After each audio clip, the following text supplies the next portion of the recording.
Yo, what's up, guys? Welcome. Hey, Tony, you're mad, bro? Yeah, I'm mad too. Let's be mad together, okay? Is 22 going live today?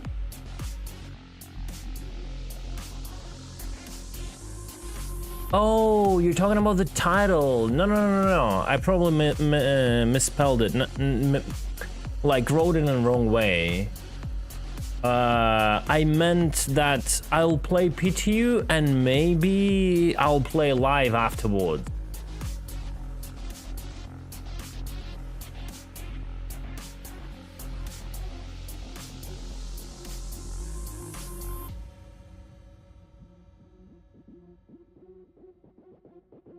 Yeah. That's what I meant.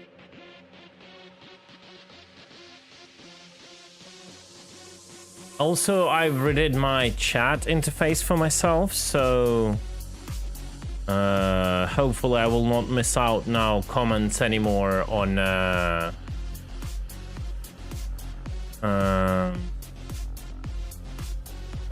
Kick and YouTube.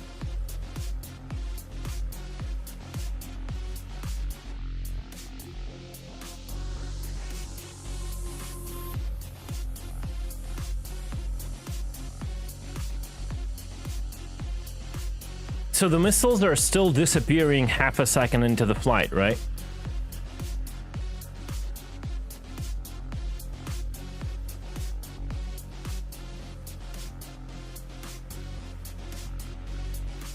All right, we're gonna be starting soon. Chat. Okay.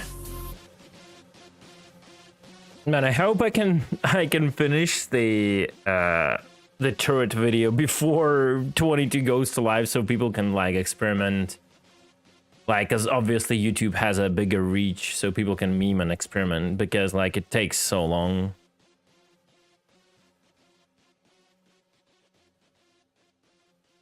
Yeah, the only way I was able to use AA, like Tumbril Storm AA, was asking mortars to fly like 100 meters to me. I aimed it manually without the lock assist, without the lock, like just a dump fire, and I dump fired like the entire eight size 1 task forces straight into his face and soft death him.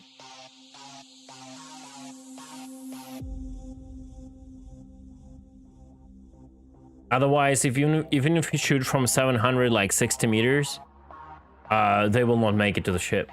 Crazy. Yo, Gorgon, what's up?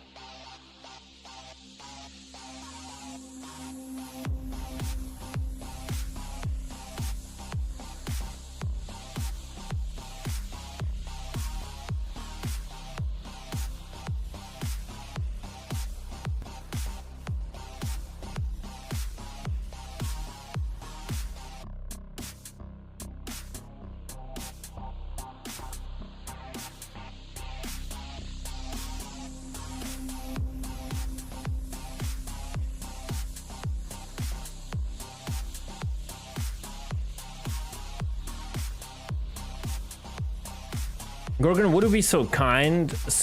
Jump quickly for a second to my Kick, to my YouTube, and just give me like test message there on both platforms. I want to see everything is working. How can I open Karak cargo? I'm so tired of handling all Karak missions and lose the parts of the loot, so I can just take out the boxes from the. So I think I never did the tutorial on that, but because like Nelson had a small video how to do it, you want to EVA or go into the Karak, and you want to take the multi-tool, and then take every box that is at the bottom of every roll stack. Oh, okay, YouTube works. I see YouTube. All right, cool. You don't see the messages right now on the starting screen, but they will pop up on the stream. But I see the messages. That's the most important. It's the old chat here at the start screen. Oh yeah. So basically, and then you do on that bottom box, you do a tap, So you deattach it, but it instantly click the second time. So, and it won't attach back. Right? Cutlet is my hero. Oh my god, thank you, Warp. And you deattach, and obviously all the boxes on top of it will be deattached automatically. So you do it with every bottom box in Carrack, and then you hard death it. Any non-attached box to the grid will not get destroyed in the explosion. So then you just use the ship. If they're still stuck inside of the debris, you just use the ship to push the debris away and the boxes will stay, and then you collect them. Or in the next patch, salvaging the ship completely, like removing it with a vulture or a reclaimer, will leave the cargo still floating. Yeah, no worries, if you eat up the ship, like, the cargo will be left, so. Alright, it's time, guys. It's time, you know what we're gonna start with? Yeah, by the way, sorry the stream was delayed because I was doing a little bit of a voiceover from my video, and it takes time, which I barely have, and so everything was delayed a bit.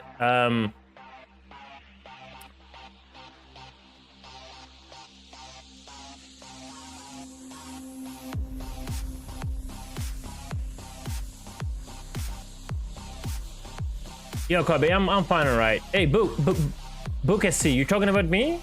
You don't like my videos, or you like me don't like the videos? I don't get it.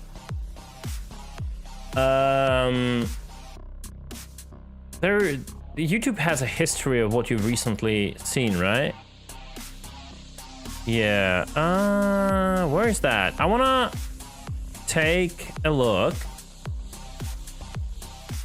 on the 2 videos I've found, and I wanted to watch them with you.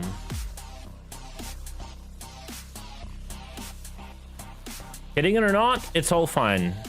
Hating me is also a what you call it, also an engagement, so I'm good. Every dislike feeds the algorithm, you know.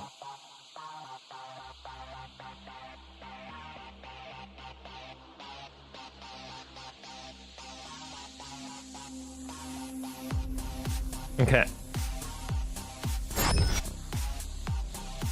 Hi, chat. Yeah, I was literally talking with my wife about it. She was like, just feed like your voice to 11 Labs, and then you write the script. So my idea to meme is I will take like I do a lot of talks, right, on the streams. So I take the long ass talk, I feed it with a software to get the subs to it, so it like just narrates in text what I've said. Then I just read through it and correct all mistakes. Then I take that text, that idea I had, like a long like TED talk, right? That is just a stream TED talk discussing with people and, you know, all that stuff. Then I take that text and feed it to ChatGPT and tell him, this is my talk, make a proper script on the subject using the ideas in the text for a YouTube video, right? So it will make me a script, and then I take that script and put it into 11 Labs to produce voiceover of myself. And then all I do is just substitute, give it like the B-roll from Star Citizen, and pump out videos. I think, yeah. I think that's a great way to do it. Am I reacting? Of course, Tony. If you don't react, you're not living. All right. Turn off the music. It's interesting to see, like, I've noticed this from Grumpy Eye. So this needs to stop right now. Toxicity. I don't know if this connected to, like, because toxicity now is a trending word in YouTube. So like everyone will be doing the video with the toxicity in its thumbnails on YouTube. I mean, in Star Citizen sphere, right? Because like, you know, and everyone will be doing that because it's just ridiculous. I want to see what he's going to say. Is it about the rings video, about spitting, about whatever? And it's not too long. It's 16 minutes. And I want to see what that is. So yeah, this needs to stop right now from Grumpy Eye. And oh, give me a second. Give me a second. Give me a second. That's what's going on. Because I moved my monitor. Because I moved my monitor a bit, my camera is like, yeah, my camera is constantly being cut out. Now it's better. I was like, why the angle is kind of wrong? It's about Shattered Delusions 2. Okay, let's go through it, and I'll just you know, say what I think on the fly. So I made a post on Spectrum and it got deleted like immediately. And now I need to use this platform to talk to the community and the developers. Okay. I mean, this is not a video that I wanted to make today. What I wanted to make post, a squad though? video, but yeah, let's talk about it. Hello, my name is Grumpy. Grumpy Eye. Grumpy Eye. Grumpy Eye.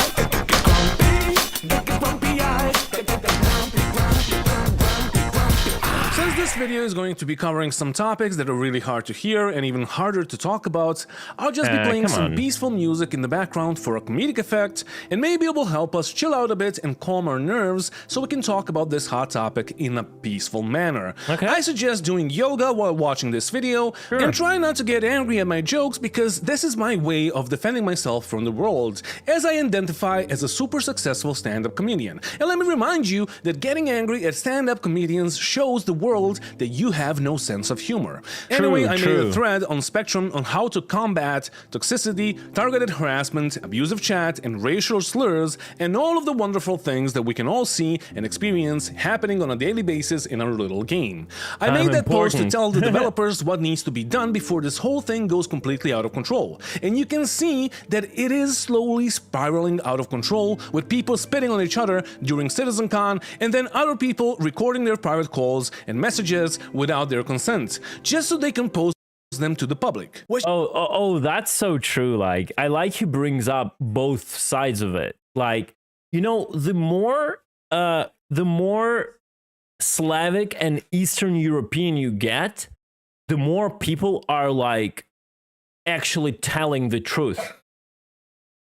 Actually telling the truth, and just like don't hide behind these smiles or trying to not stand like on any side because they're afraid of the repercussions.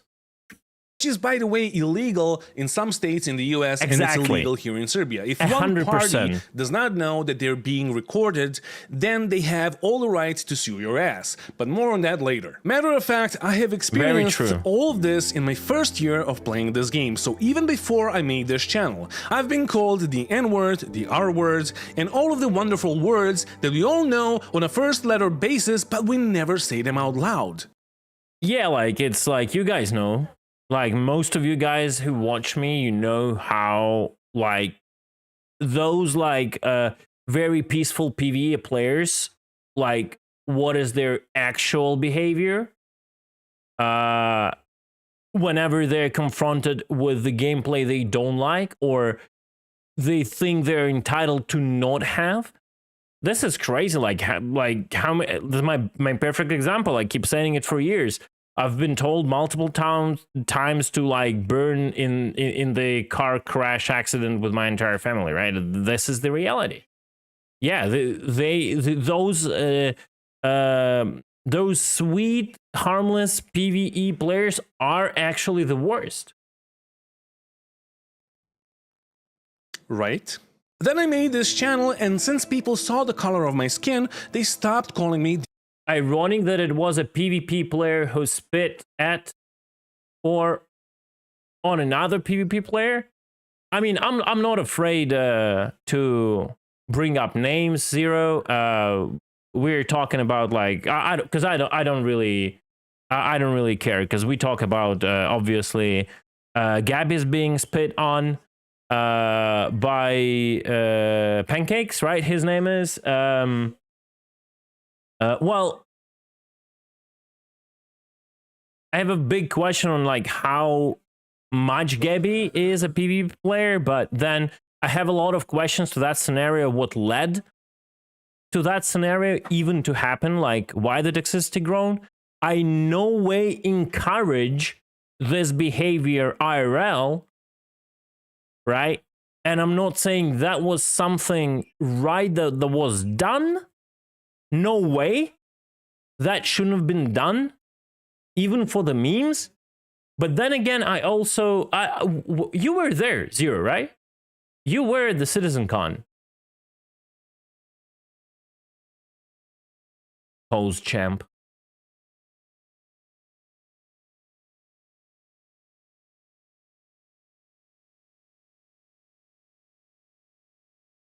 Yeah, have you, were you present at that when it happened? Have you seen that happen? And was it an actual, this is one thing that bothers me a lot. It's really one thing that bothers me a lot. Where, like, can someone say what happened in regard to, was she really spit on directly, or the dude just spit on the floor in front of her?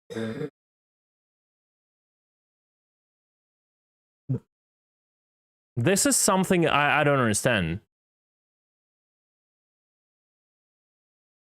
Yeah, and there was nothing said like in which is like, well, maybe he shouldn't have said that. Yeah, but now this is gonna be a nice reaction video. Yep. Cut out. Oh, I'll probably don't put it to YouTube.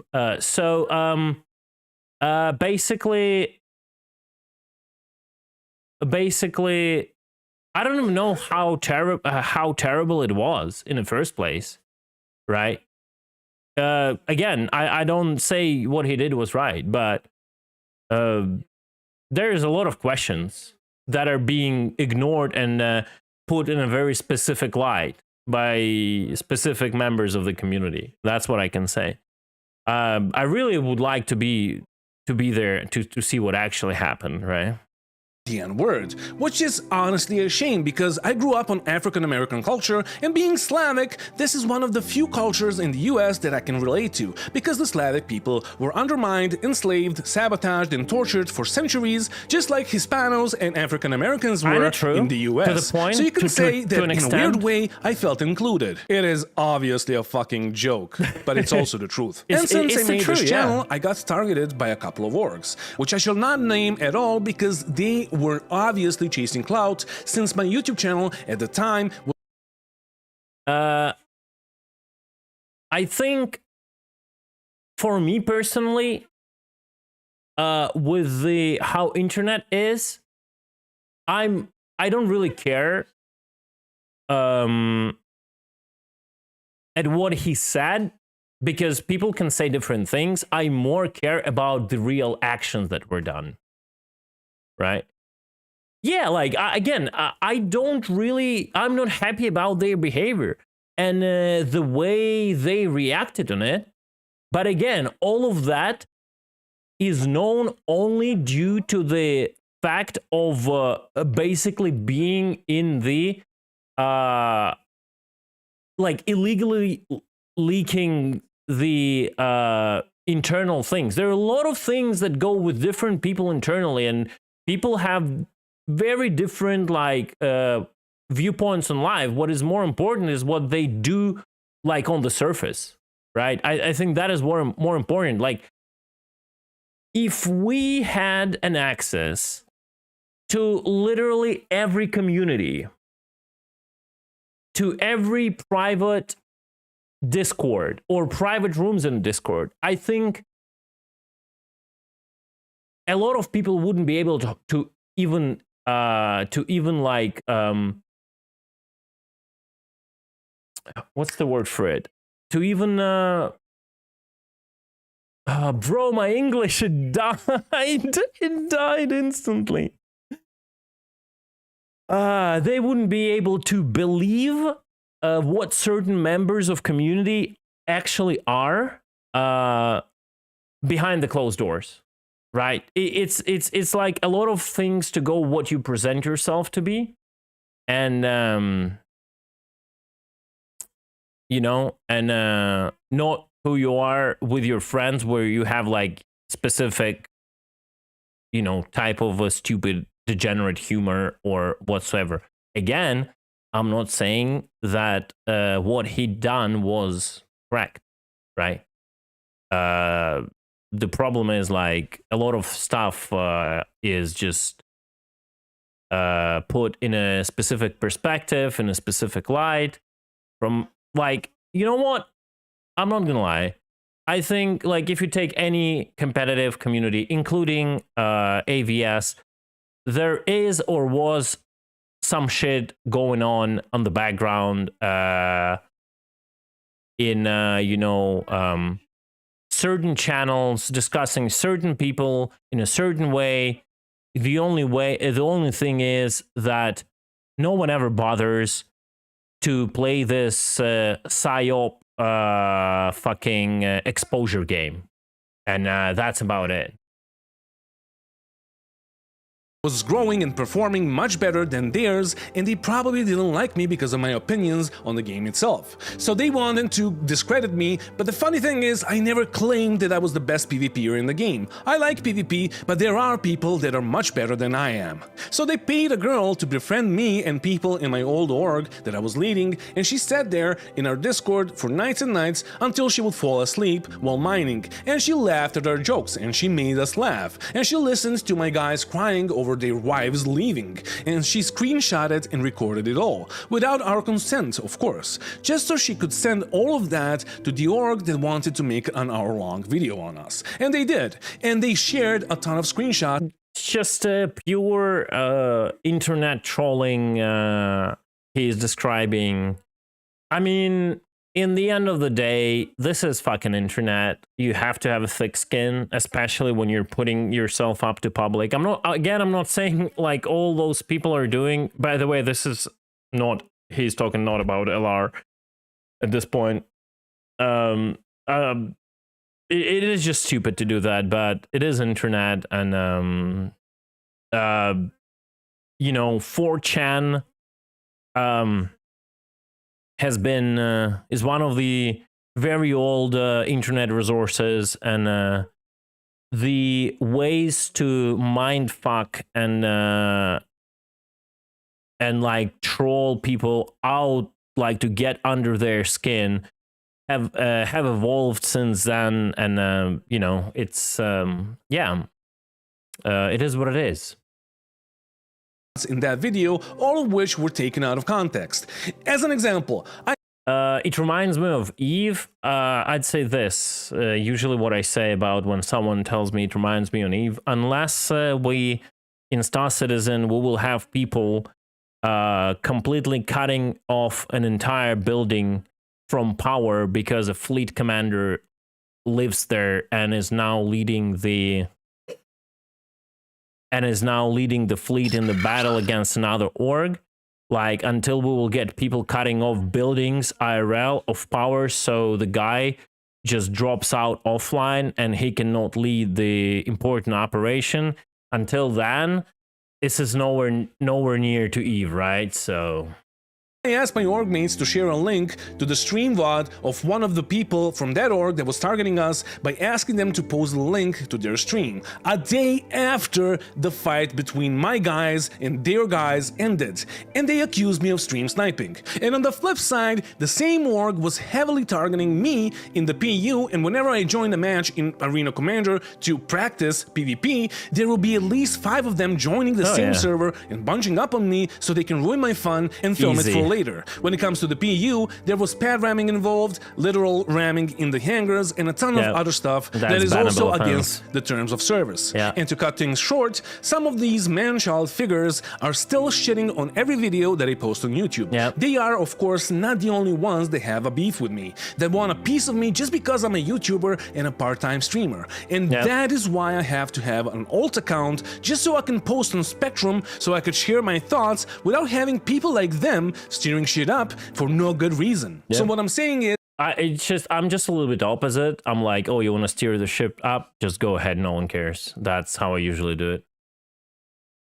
Is that this all happened to me, and from experience I know how hard it can be, and it probably also happened to you. And I will conclude this whole drama in a bit and tell you how it ended, but let's go back to my post on Spectrum, where I made a thread with my alt account stating that this is my alt account and I need to post from this account because some people will try to trigger me on Spectrum since I know that I'm being targeted by certain orgs and individuals. The post basically said that there are things that need to be done before all of this starts spiraling out of control, and I suggested a few things that could easily be done to combat all the stream sniping, targeted harassment, toxicity, and abusive chat. Unfortunately, I do not have a screenshot of the post because I did not expect that it will get deleted. But I guess now I know that we need to document all the things we do and that the other players do, and also what the company probably does. You have to do that. And you also have to tell them what to do because sometimes it feels they don't know what to do.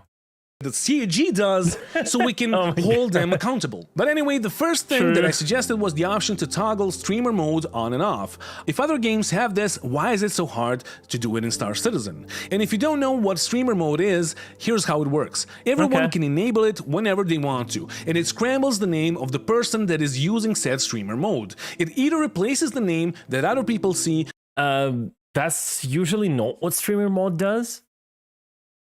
The streamer mode usually like activates only on the client, and it doesn't like change anything on the server. So people will still see your name. It will scramble stuff on your client. Like the names on your client would be different. Like it would be instead of Bob, Pete, and Space Killer 69, it will be like player 1, player 2, player 3, basically.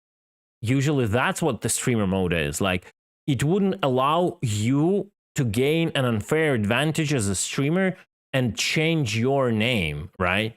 If you want to change your name, you play from an alt account. You play from an alt account and use a streamer mode, right? So, well, maybe some games do.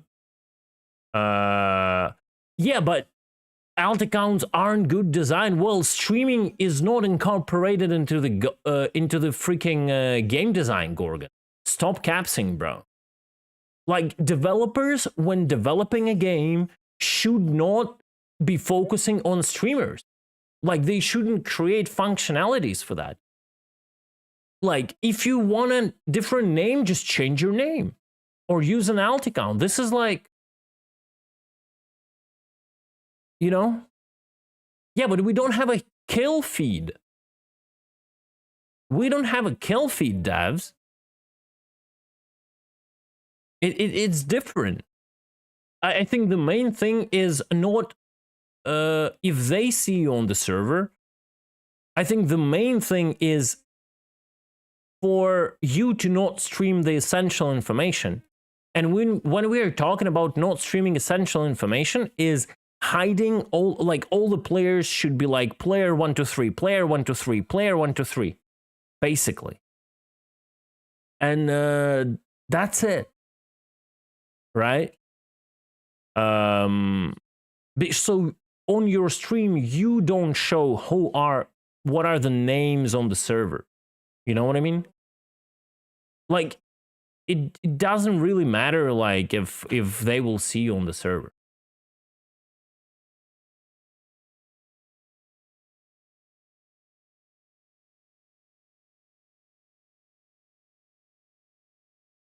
With a different name, or just Exactly. Like, given an ability for a person to be Anon would make it even more toxic. That is 100% true. That is 100% true. I agree with Farf. Well, no server list is another option. I think any player should be able to opt out from being visible on the server list. And they will not appear there unless they type something in chat. That is another thing. And that should be a thing not for streamers, for anyone. For anyone. This makes random shit up with letters and numbers. This will combat stream sniping and targeted harassment, and I know that it wouldn't stop it entirely, but it will help. Second thing that I suggested is a change to the TOS, or the Terms of Service. Okay. So when you get caught in targeted harassment, doxing, cheating, or recording people's calls without their consent, even outside the game, it would result in a ban. They cannot do it. Like, that is not their territory. They will never do it. This is just wrong. Maybe we all want them to do it, but that is just wrong. They literally cannot do it. It is not their territory. Any proof can be faked. Like, you can come up with the screenshots, like from a Discord, and what, make someone get banned when you Photoshop this. Like, they don't have access to the logs. They don't really have access to anything. Like, what? Will they contact the support of another platform and be like dealing with that? No. No, it is what it is. Unfortunately, this is internet, and in 2023, you have to know how to keep your safety up. That is not their responsibility. Yeah. It's like their responsibility ends with their platform. First ban will last for a week, the second one for a month, and then the third one will last for a year. No. The third and the last thing that I proposed was a system to report players that are toxic in the chat. And here I'm talking about the people that love using racial slurs to express themselves and their feelings, or are telling other people to kill themselves. So idiots like that. But since those kinds of systems are easy to abuse, that will mean that CEG would need to have a team of people that are checking the chat logs of people that got reported multiple times. Of course, since being an idiot and a dickhead is not the same as doxing someone or breaking international laws by recording people without their consent, I suggested that they get banned from the in-game chat and Spectrum for a week, a month, and then 3 months, and then a year. Well, that what usually happens? As you can see, all of... We just need a better reporting mechanism. So whenever someone says some shit, you can literally right-click or whatever the message and just send a report on it, instead of going out of the game into the forum, support, creating a ticket for it. It's... This came from the right place, as I really want this game to be a safe environment where people of all nations, races, genders, and age can come to unwind and not get scared if anyone is going to dox them, record them without their consent, or yell racial slurs at them in the game. And yeah, I mean, this is a true statement. It has to be somewhat protected and safe environment. ended the post by saying that I don't want to post a picture that I saw on Reddit with players typing a ton of seriously offensive and disturbing shit in global chat, because I believe that the mods would delete it immediately. Yeah, that was actually one of the trolls and toxic players obviously pissing people off, wishing them to lose their shit and typing that shit, but even if you lose your shit, you shouldn't type that shit. So he's wrong overall the way he plays the game and their org, but I mean, the other party should control what they are typing in chat, obviously. And we always report this kind of behavior. Instead, I kindly asked the same mods to send this open letter to the right people in their company so this all could be dealt with as fast as possible. The result was that the thread got deleted anyway after I wonder why the thread got deleted though. It got some traction, and Knight Rider told me that I should report players that are cheating, doxing, etc. to the customer service. Now let's go back to the problems I had with other orgs. And if you're still watching this, after it got some traction, and Knight Rider told me that The moderation team has removed the following recent thread. Oh, okay, a simple solution to the PvP streamer talk. Okay. I should report players that are cheating, doxing, etc. to the customer service. I mean, I don't think he was reporting by Spectrum. He was bringing up an issue. And like CAG is oversensitive and they try to create this illusion of everything is all right.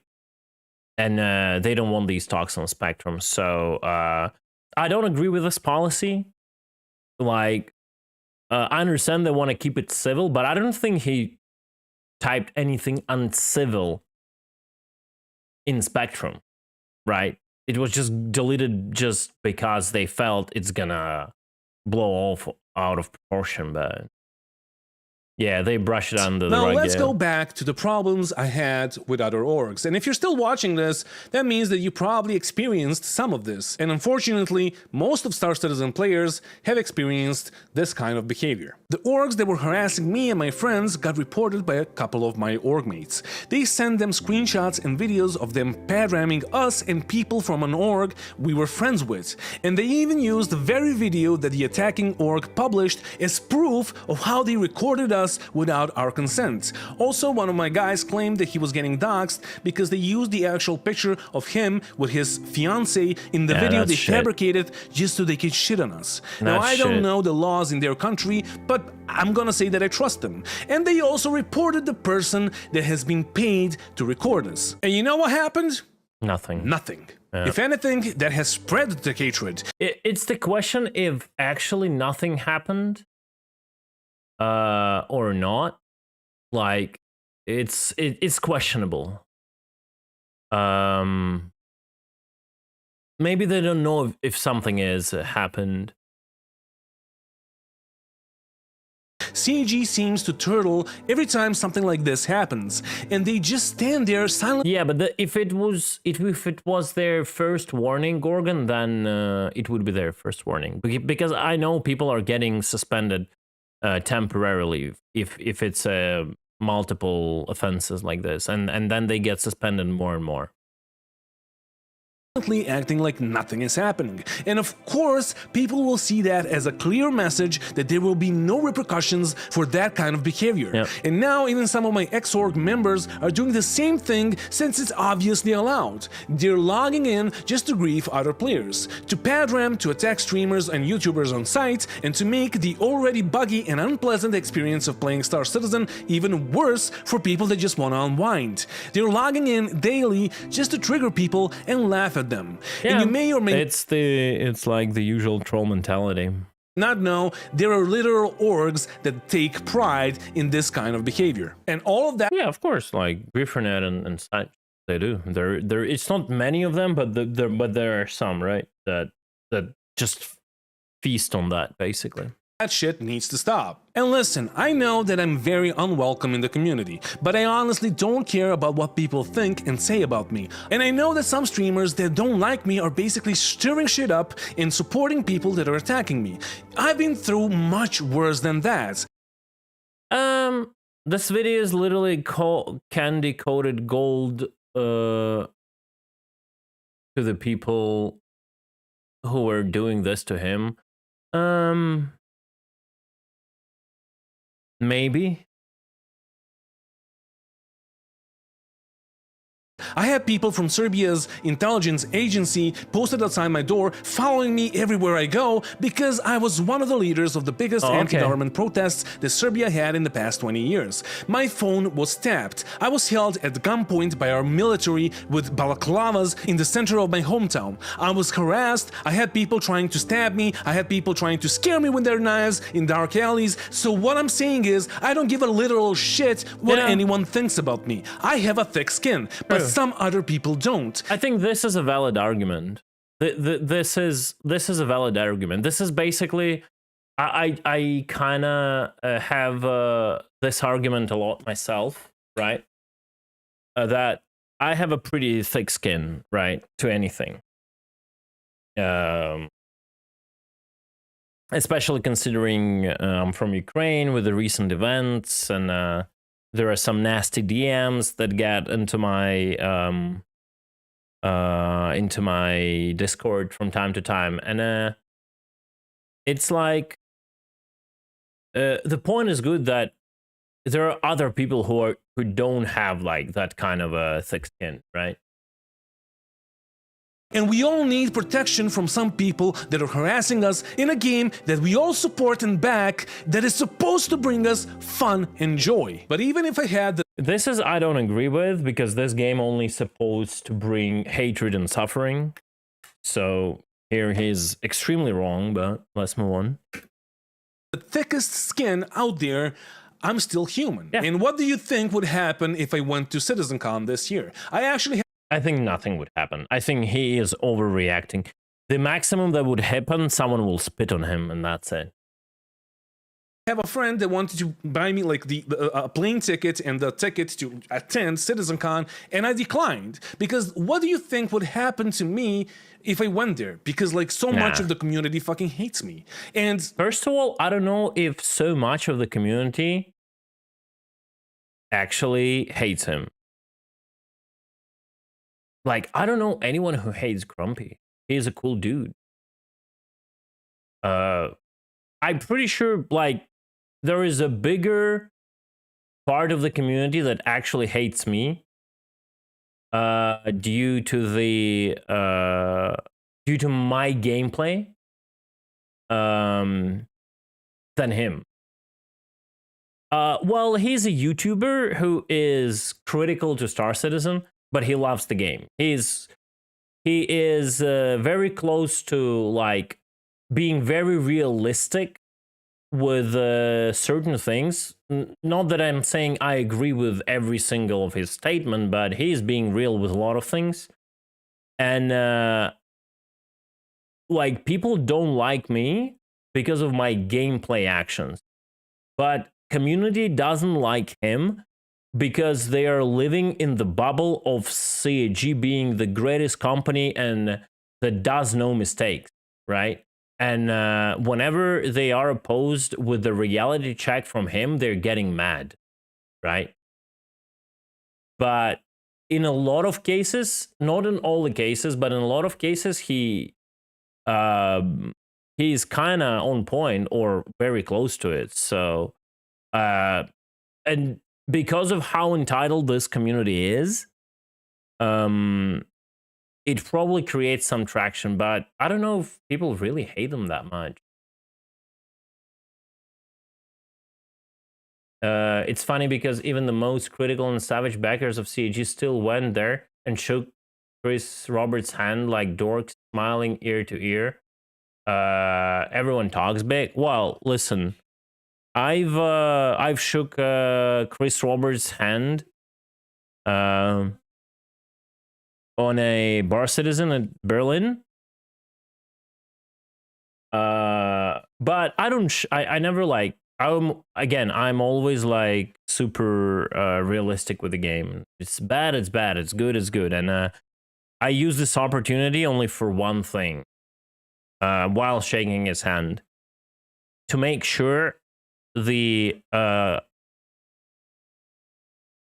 bad log meta wouldn't happen when they implemented PES and new bad logging where the ships instantly disappeared.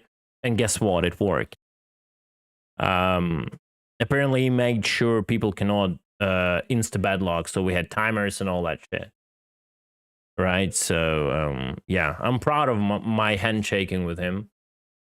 Like, obviously, I was like, no, please don't, because like something bad will happen. And yeah, something bad happened, but it didn't happen to me. It happened to another streamer, but it doesn't matter. We are all in this together. A fight. Bruh, I don't know. Like, I am probably too desensitized of an asshole. Like, all of this drama blowing out of proportion with the spit is just like spinning a narrative to gain like clicks on YouTube, I think. Like, I'm probably a desensitized Eastern European. Yeah, it's like literally a spitgate, bro. It's like that what happens in a game that cannot like give you enough content to create videos on YouTube because nothing goes on in the game. Everything goes on only around the game. And that's what happens. People start creating videos about spitting. We don't even know how the spit was done.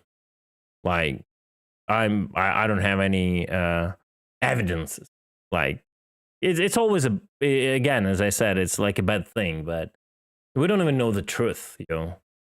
I only know that a lot of private conversations were basically doxed, which makes it as bad as the spit itself, in my eyes at least. So yeah, I don't know who's right here. I'll remain neutral.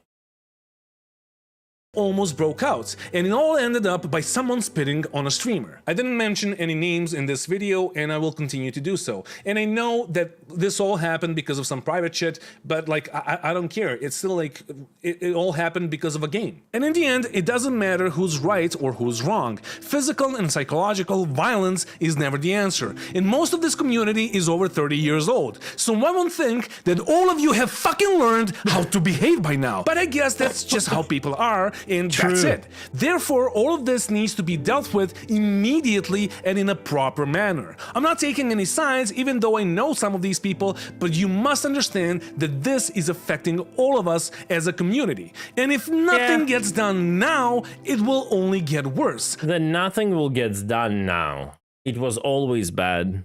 And that's it. Until someone actually causes bodily harm to themselves or other people. And like in many other games, yeah, unfortunately, I don't know, like, how deep is Grumpy into other games, into other, like, especially MMO games is with big online communities, because a lot of people come here without that experience. But I'm talking about the games that are not like single player multiplayer games, or not like just group plays where there is actual competition and actual PvP and things at stake. I don't know how much of experience he has, but this is nothing. This is literally like just whatever. There are much worse things. I'm not saying because there are much worse things we should get on their level, no, but I agree that certain part of the community is trying really hard to beat the drama on other online games. They're really trying hard, but it's not good. But still, I think the Star Citizens drama is like like this, not a big deal. Please spare me with the, well, you can press F12 if you don't want to see the chat, Grumpy. Like, I don't see the problem here. Because that is also laughable. This whole thing needs to be addressed by the developers, just like it did get addressed with most of the games out there. And the fact that it's still not getting addressed, and that threads like mine get deleted immediately off of Spectrum, makes me very concerned. Are there people that are protected in this community? Or are all of us green, but some of us are just a bit more greener? Or like, is this all allowed because of the thing that we're all thinking? Like, are you just friends with those people? Those are the questions CEG wouldn't need to answer if they just started banning people because all of the things that I said in this video. And rest, I don't know. When I report something, in a lot of cases, I see results. And sometimes it's not even me reporting. So you can remove the streamer privilege out of it. It's like other people report it, and then the counts go 404 for a certain period of time. And it takes some time to recover. So, yeah. assured those people are still a minority. Every single person, even if they got banned and got a refund, and that wouldn't got a really affect the suspension, funding that much. If anything, making a safe space out of this game will affect the funding in a positive way. Because new people will come, but they will also leave as soon as they see toxicity, griefing, and racial slurs in global chats, and as soon as they see that this kind of behavior is not sanctioned at all, they will just pack their bags and leave. As for me, to conclude my story, the judicial system in certain Serbia basically doesn't work at all. It Yeah, only just like prosecutes in the Ukraine, people at least that it are didn't not work. in the ruling party, and Yeah. all the other cases get stored until they get cold and Yeah. until like whatever the That is a USSR legacy. term is. So I didn't really have a choice, and I couldn't sue the people that have unlawfully recorded me and distributed that to their viewers on YouTube. But then again, I'm still not that kind of a guy that will go to that length to sue someone over a game, even though they took it out of the game. Yep. But maybe in the future I will have to become that guy, because CAG does not seem to want to deal with this shit themselves. So we're left to deal with this stuff through court or on the streets if we see each other. And honestly, I am not fond of any of those options. So people like me would just prefer to leave and never come back. And no, this is not me leaving again. Fucking Christ. All of you people have said that I have left 5 times. I don't know how you got to number 69 5 times. that I left and I didn't hold the line. Oh, he didn't hold the line. No, the fucking line didn't hold me. So like, fuck True. off. But 5 times, like I fucking made one video where I said that I just don't want to promote Star Citizen anymore until I see some progress. And I saw some progress. So It happened to me. Like, I remember I did a video like back in Ukraine, somewhere in whatever summer, I think, and I just stopped playing Star Citizen, and the video was something why I'm not playing Star Citizen, and then there was some bunch of degenerates in fucking chat that, oh, blah blah blah, and then I came back and started playing Star Citizen. Oh, and that's the guy who said he will not play Star Citizen. I'm like bitch, please. I said I'm not playing Star Citizen because this, and this. That's normal. So I came back. Fortunately Was that the golden age of DCS? Was that the time I played DCS or something else? Probably. Yeah, maybe I did, yeah. for me, because I like this, I want to like this game, it has only been like 2 or 3 months, and I saw some progress. And you can see it right now in the fucking PU, the PTU, the preview channel, and all that shit. So fuck off, fuck you. Like, this is not the way to end this video that is like anti-toxic and like all of that, but Jesus fucking Christ, get a fucking life. Honestly, just get a fucking life. Anyway, if you like this video, like it, subscribe, share, whatever. Thank you to all my patrons that are supporting me. If you want to support me, Jesus Christ, I got like wanted up. He mentions Jesus I too really much. kept my composure. But if you want to support me, there's a Here join is the button. link to the there's a video. Patreon thing link in the description of the video and all that, and positivity and cat videos, and love you all. So if I didn't know what to do with my nobody hands. rage quits, it wouldn't be any fun. Come on. I think rage quitting is the part of a person, like, it's a personal choice, right? I don't think someone wants someone else to really rage quit unless like much further into the game where that actually means something. Like, if you probably make a rage quit like the leader of the alliance or something that you're at war with, yeah, that's probably good. But right now I don't think anyone wants to rage. It's just like the thing that people are either too weak or just cannot take it. I don't know.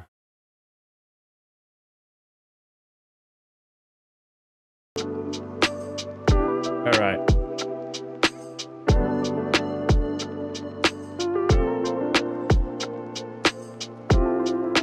Rage is passion, angry.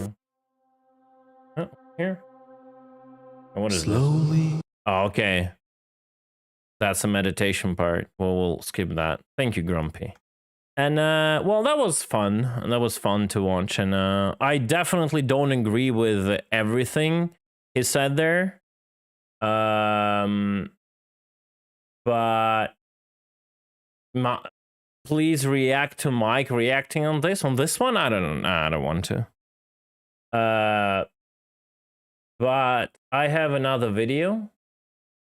And this one is from PC 101.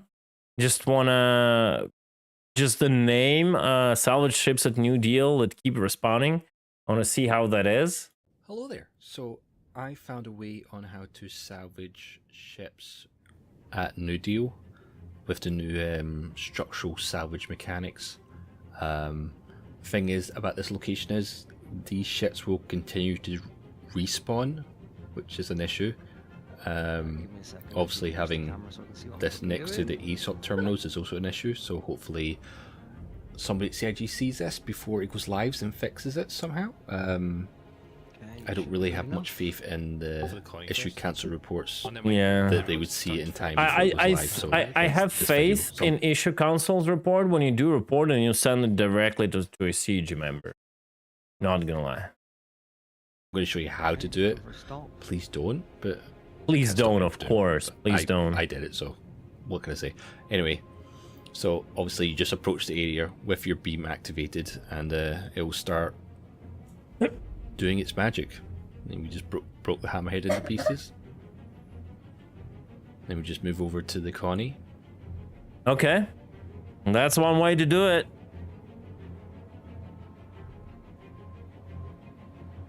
Okay. Yeah, that's good. And that starts to break. It's kind of the same bubble effect that Quantum video had, the Quantum Drive video. Easy, just like that. Yeah. Now, Lensing internal refraction. This is funny. now eventually, This it is might just need to do with the amount hilarious. of stuff in the area. It does like a sanity check to see if it can actually spawn the ship, but it does Oh, eventually. it's the ship respawn spawning ship. again now. So as Oh, you can see there, oh a new wow. Connie just popped in, a new hammerhead just popped in. Oh wow. So you can just keep doing this over and over and over again. How you do this is basically you just fly out of the Yeah, armistice armistice zone and activate it the beam. outside. Bubble around a point. Of course. Because you don't have to press anything, it's like one click and it's activated. You just activate fracture beam, fly in to the armistice zone, you do your Yep. fracturing, you fly back out, you switch modes, you activate the new mode, fly back in. It's that simple. You just go ahead and Not happy. scoop up the pieces. It nudged us. Corridor is still going? Still going? Yeah, so what I would have done is because this flying 10 kilometers up and back like is too much. Better with a vulture. Oh wait, because, look at him it's a diving bit inside buggy of the. with the reclaimer. That's When they funny. respawn, sometimes you can't salvage them. You What have to, like, the restore hell, ship. bro? But Lol. obviously the vulture can't do a hammerhead, but can do every other ship in New Deal. And the vulture can fly out of armistice zone faster and Yeah. back down a lot quicker than a reclaimer.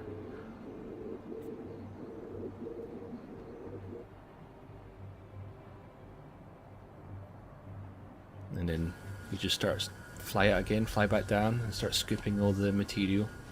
That's And then, hilarious. head off to whatever area you want to sell that material. Obviously, there are issues with doing this. You're going to get a lot of crime stat.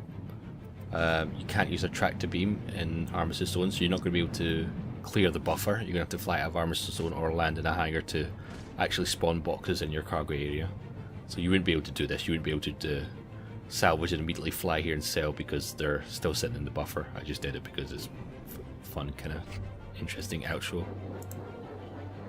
Okay.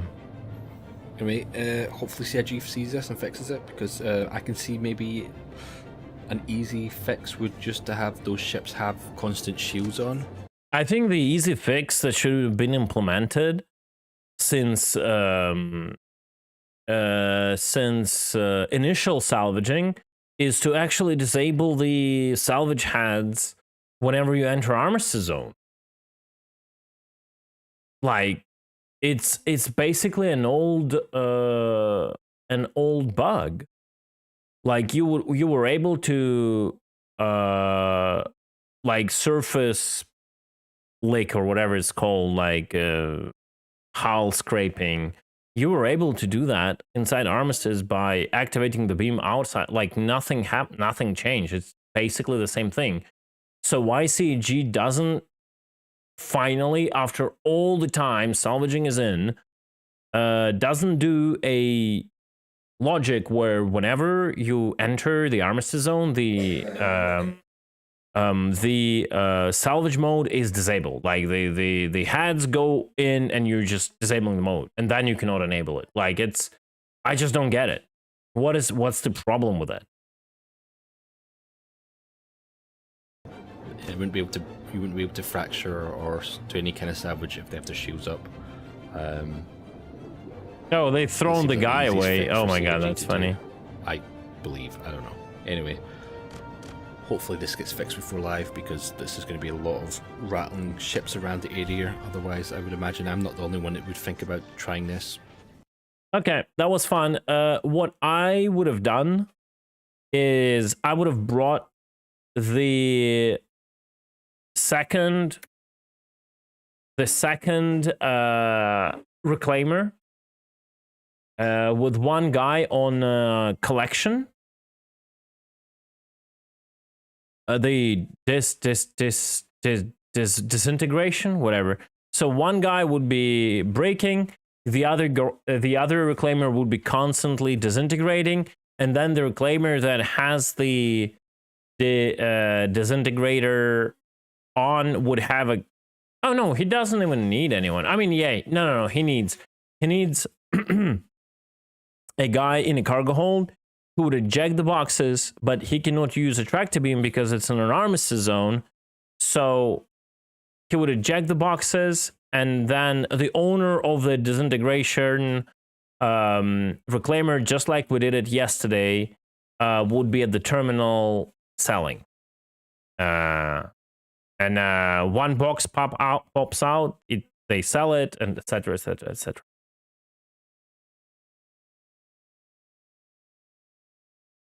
Okay. Well, I just quickly wanted to look at that. We have a an update on PTU.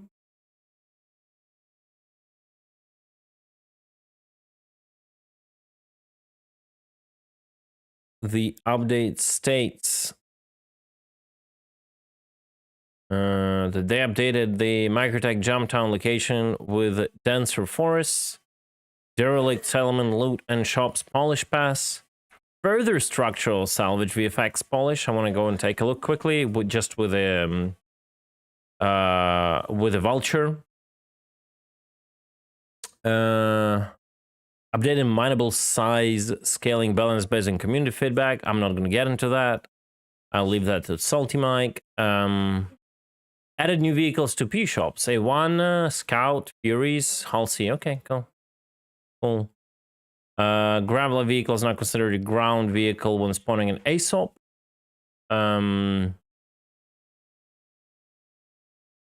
Reduce damage and speed of the XAR ballistic sniper rifle projectile.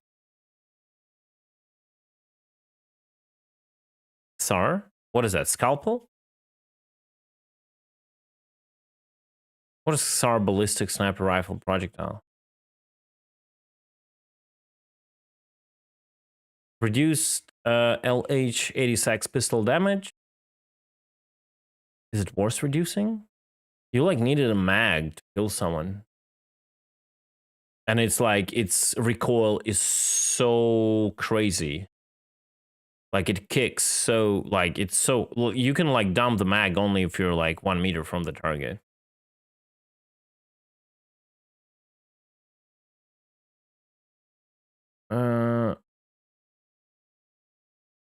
Wait, what? You're, because it's auto, you're talking about the 86? 86 is like, it's auto, but like I tested it as an auto, and I don't think it was like too powerful or something. Further front end UI polish pass, further AI and foot navigation performance improvements. And game mode, loading screens. Yeah, okay, nothing. Okay, nothing too crazy. Something fun I found. There is a, like, you've probably seen it, guys, in my Discord if you're there, but there is an FPS feedback thread here, and there was this comment by the dev.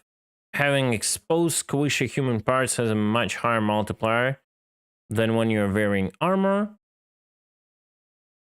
And I just peacefully said, would be nice if a player would die with one shot of anything in the squishy part, aka brain. Right? So I meant if he's getting headshotted. Right? And his reply was, people do not die from pistol bullet to the hand. Like, how you cannot understand this part? This part, how you cannot understand it? I don't know. To which I basically replied, oh, humans also do not have brains in their hand. Usually it is located in the upper part of the head. Well, autocorrect? I don't know. Usually when you type head, it wouldn't autocorrect you to the hand because the head word is correct. So yeah, I don't know what it was, but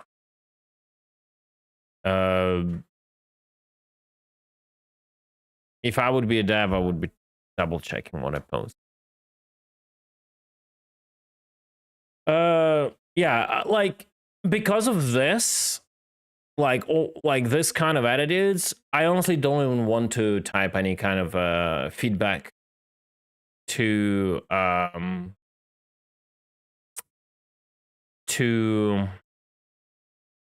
FPS. I just, as I said, I just feel they took a direction that is nowhere close to what I would personally see the FPS action be like. And at that point, it's just useless. It's just useless. Like, no matter what you say, if it's an 180 degree, like, different direction, they'll just ignore it, right? So there's crabs here with good feedback. I can link that to you if you want to check it out. It's not bad. Here's the link. But yeah, anyway, launching the game. I'm gonna jump in and see what's cooking.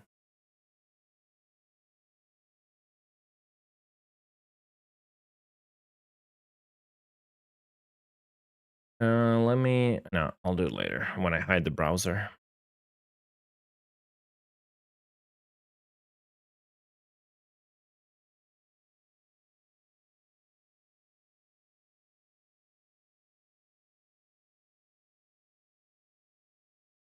Okay.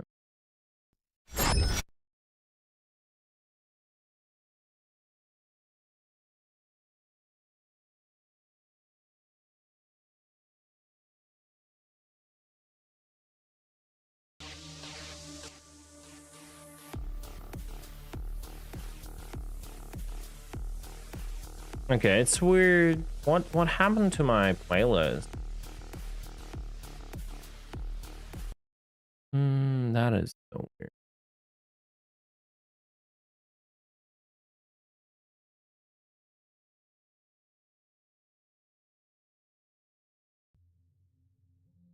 Whatever.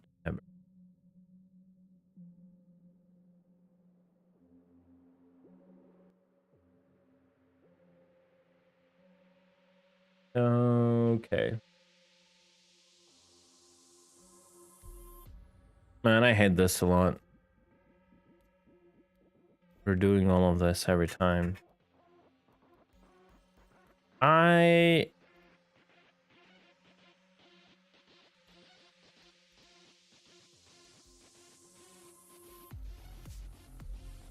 just want to quickly see a few changes and we'll probably go to live. They're still not adding Santakai, which they kind of have to, looks like, into this patch, so yeah.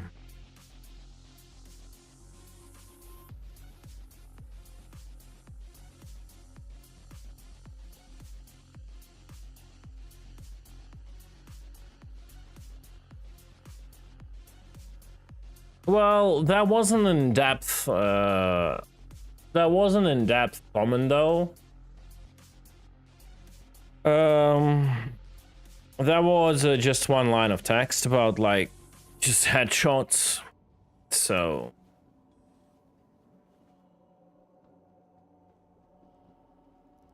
Oh wait, there was a wait a second. There was a an ISC we haven't watched through. I forgot. I totally forgot that. I've never seen that. Give me a second. Wow. Easy there.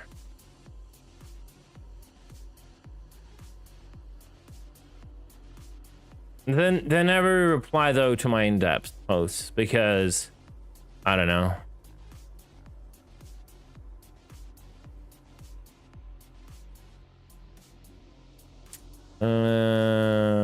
Give me a second. Subscriptions. Where is SC? There we go.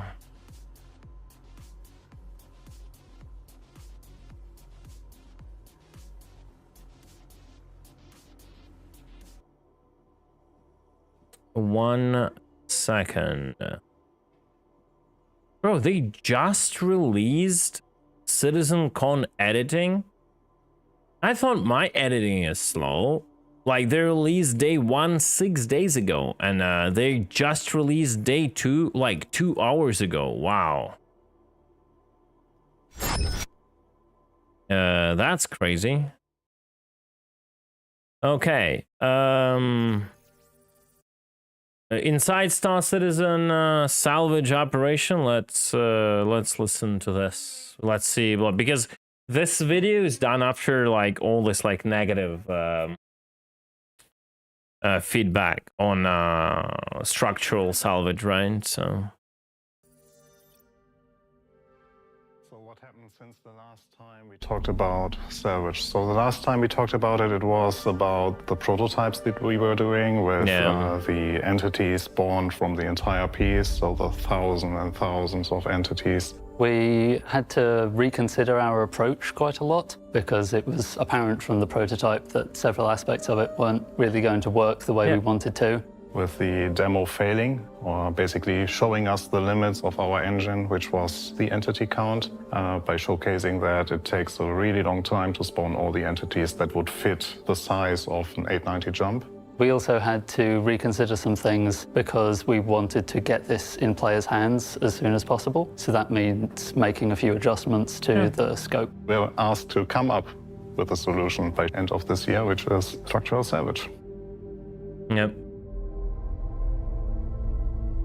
I think, again, I think the major issue with the structural salvage is not the way it is, but when it is. Because this solution would be possible years ago, implemented this way, and we could enjoy like whatever gameplay it would provide. The whole point is that the structural salvage overall the salvage was postponed since 3.4, I think, like the first time it appeared on the list, for a lot of years, because of the reason. So the reasoning for it was to not deliver the salvage like in a simplified like poop gun arcade way, right?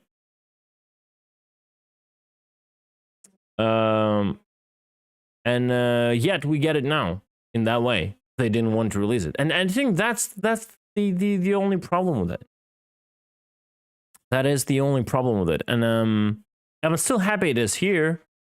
Like no matter how much VFX they add on top of it, obviously it's not gonna hide the mechanics behind it. Yeah. And that's everyone's problem with it, I guess.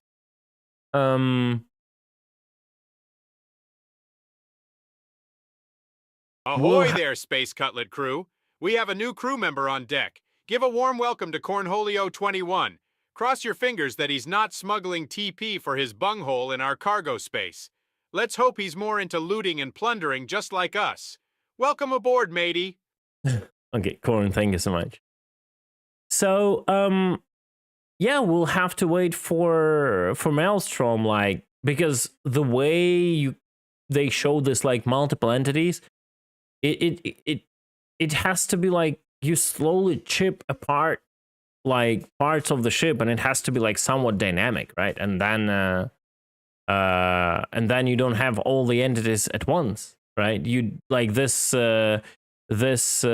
sonar whatever vibration thing that breaks it just shouldn't be like a thing that breaks it like the entire entity in one go.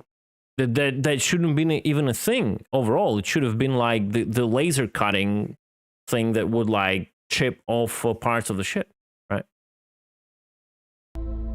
Structural salvage is breaking apart various ships in order to break down the pieces into construction material, which then you can sell. So it's just removing stuff from the persistent database. So one of the challenges of developing a live game like Star Citizen is that we have to constantly be weighing up, trying to perfect a feature, which could take years, or trying to get something playable in players' hands so that we can start getting feedback from it and learning from it and figuring out how it fits in with the rest of the game. So it was very important for us that we get some version of it out this year.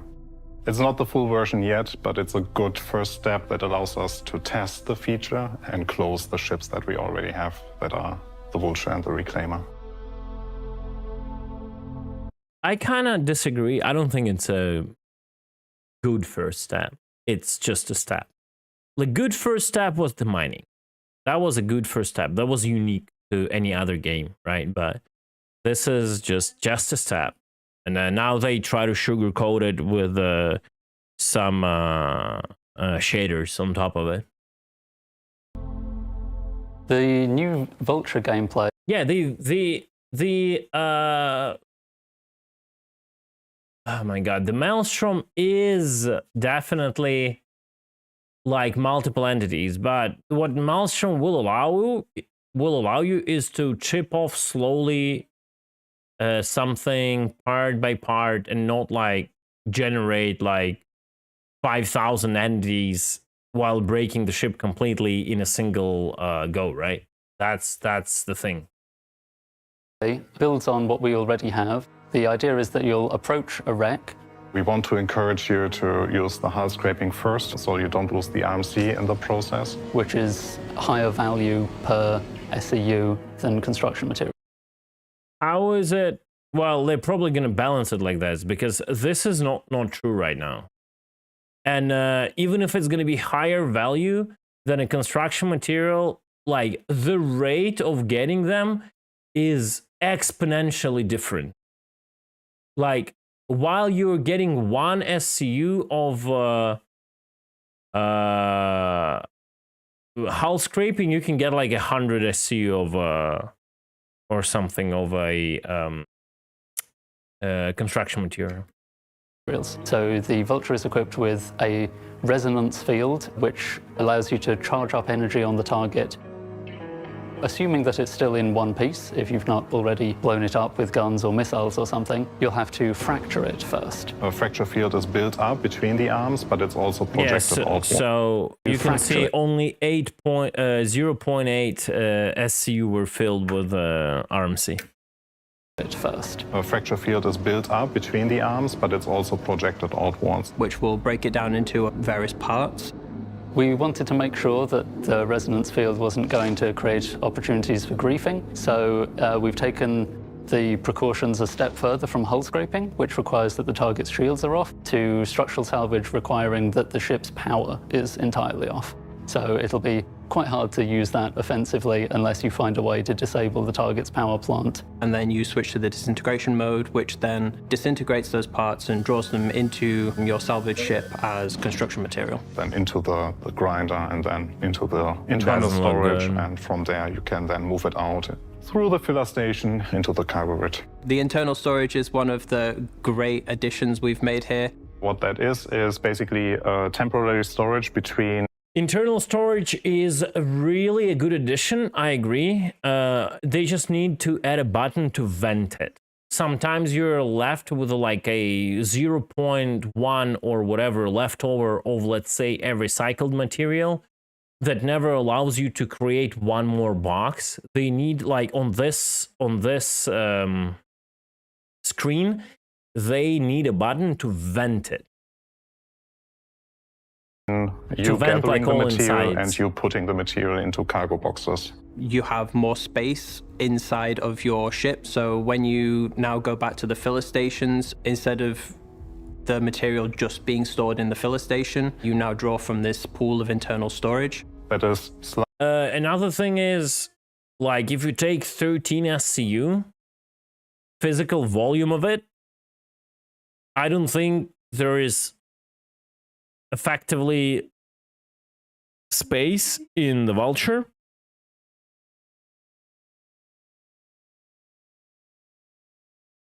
To be able to fit it, like, in this reservoir, right? In this, like, temporary storage. There's just physically nowhere it can hold 13 SCU. So, yeah, that the only thing that kind of bothers me with a Vulture. I would still prefer them, like, making an actual conveyor that knows how to move the boxes around the cargo hold. slightly bigger than the actual cargo capacity of the Vulture and the Reclaimer. So you can basically fill up your ship first. While it is still filling, while it is partly full, or when it is full, you have someone else or yourself go down to the filler station and basically convert everything or all the resources that you have inside the internal storage into the cargo boxes. The boxes come out automatically, so they deplete the internal storage and you will be able to move those boxes around on the cargo grid. Which does really help with the player experience of the Vulture. A lot of people were saying was problematic because there was a lot of getting up from the seat, going back, and then going back to the pilot seat again. So this is an improvement there. Once you've essentially got all of the stuff out of the filler stations, you'll be able to fly them somewhere and sell them. The Reclaimer gameplay is very similar to that of the Vulture, except that it's all done by the Claw operator, who is the co-pilot seat. You may know Who is the Antares Copilot version 2.0. notice that the claw of the Reclaimer will look different. I think the art team did a really good job there.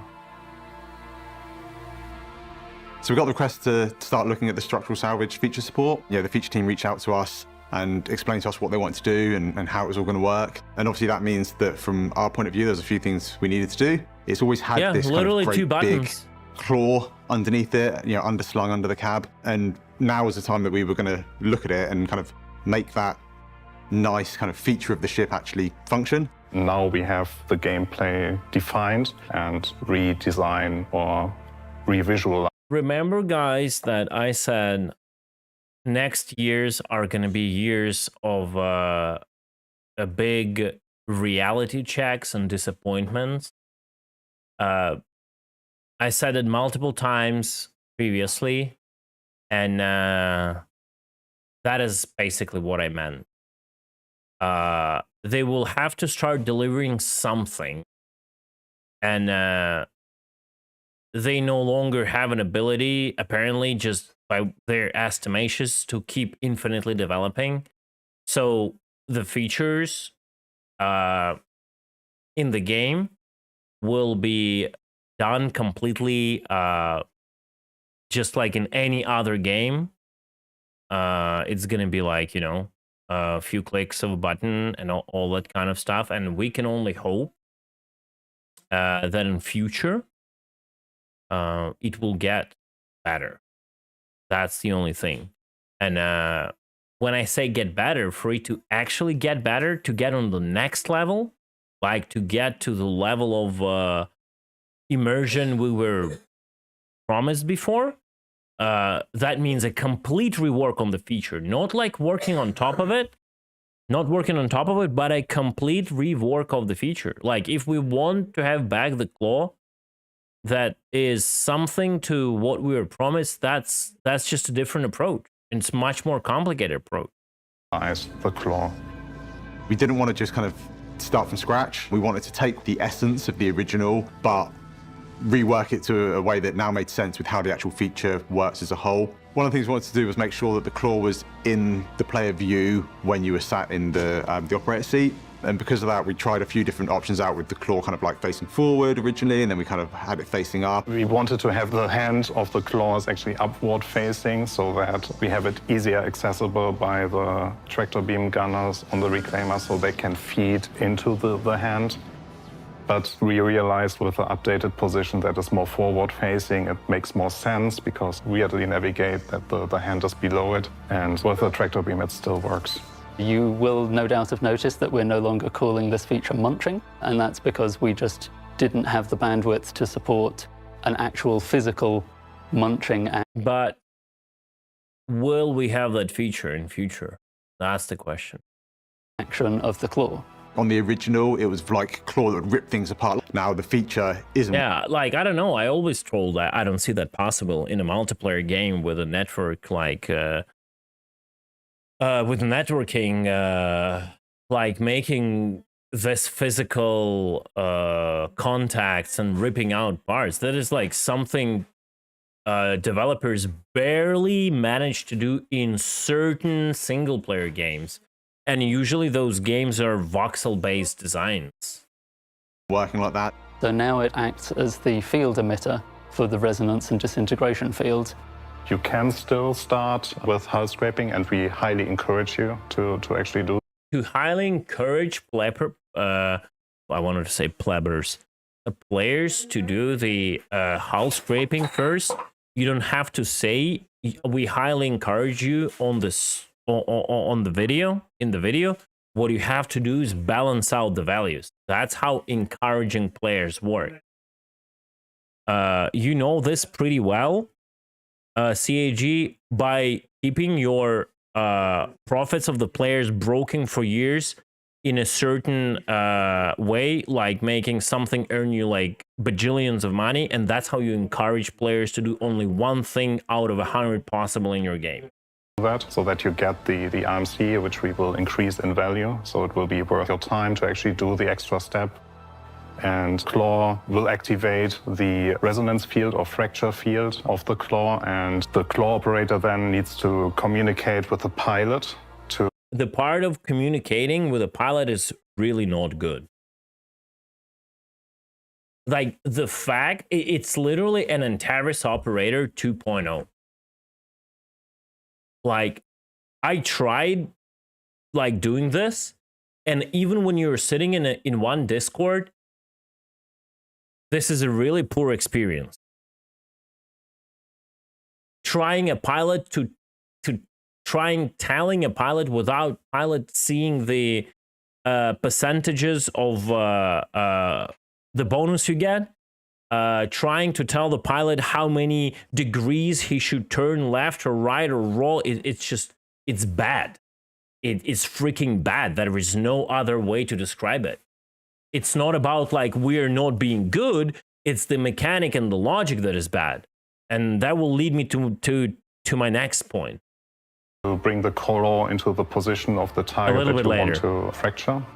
Once the target is in the fracture field of the claw operator will press a button, a timer will run down, and the ship that is affected by it will break into pieces. Currently, you're not able to move the claw around, but the remote turrets do have tractor beams on them. Yeah, like that's why I'm not talking about moving the claw, because I think they will talk about it, because I have a very big comment on moving the claw. Not only you can hold the objects or rotate the objects with the tractor beam, you can now also pull the objects into the resonance field or into the disintegration field. The idea is that you use the tractor beams to grab any drifting pieces and move them into the field.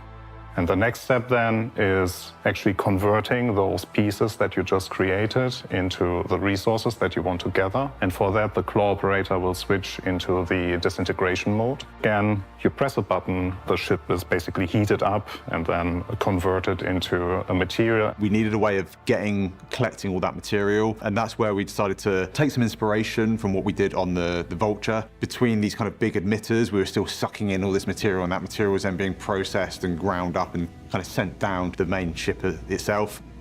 And then directly moved into the internal storage of the Reclaimer. The filler stations in the Reclaimer have been changed as well, because the Reclaimer is such a big ship, and having it just one SCU containers for like 360 SCU of space was laborious. To that,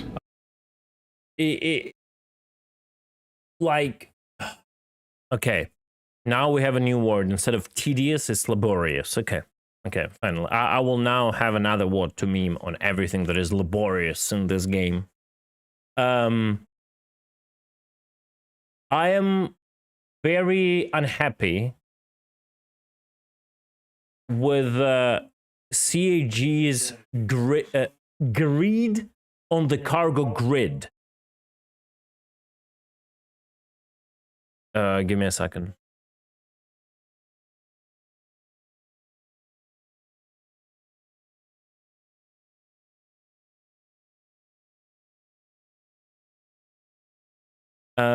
So this ship can contain much more of a material that they're allowing us to.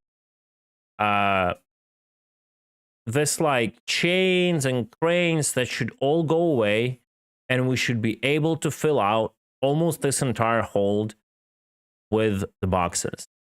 And I don't understand why this is such a problem. There is limited grid here. Like, if they would actually give it a good grid, you could actually use the balcony whenever it's getting filled, and use the balcony to run around and sort the boxes out. And that would be actual use of the top floor. Then the cargo hold should be completely reworked, because it's not allowing you to put boxes more than 8 SCU, I think, while you can pump out 16. It's 2 floors below, right? The floor below this floor, which is a salvage hold that you can see through the metal plating here, right? Through this grill plates, has no cargo grid. Elevator has no cargo grid, so transporting boxes with the elevator is always like risky and kind of not really nice gameplay. It doesn't have a nice flow. Like, it's jumping and hitting the walls. It's like all that stuff. I don't understand why all of that is not solved in this Reclaimer. They know how to work grids. They just did that. They could have came up with better grids, and they just don't do that. I have an answer, because if you give the Reclaimer the proper grid, the proper cargo grid, its capacity will probably reach like 3,000. But guess what?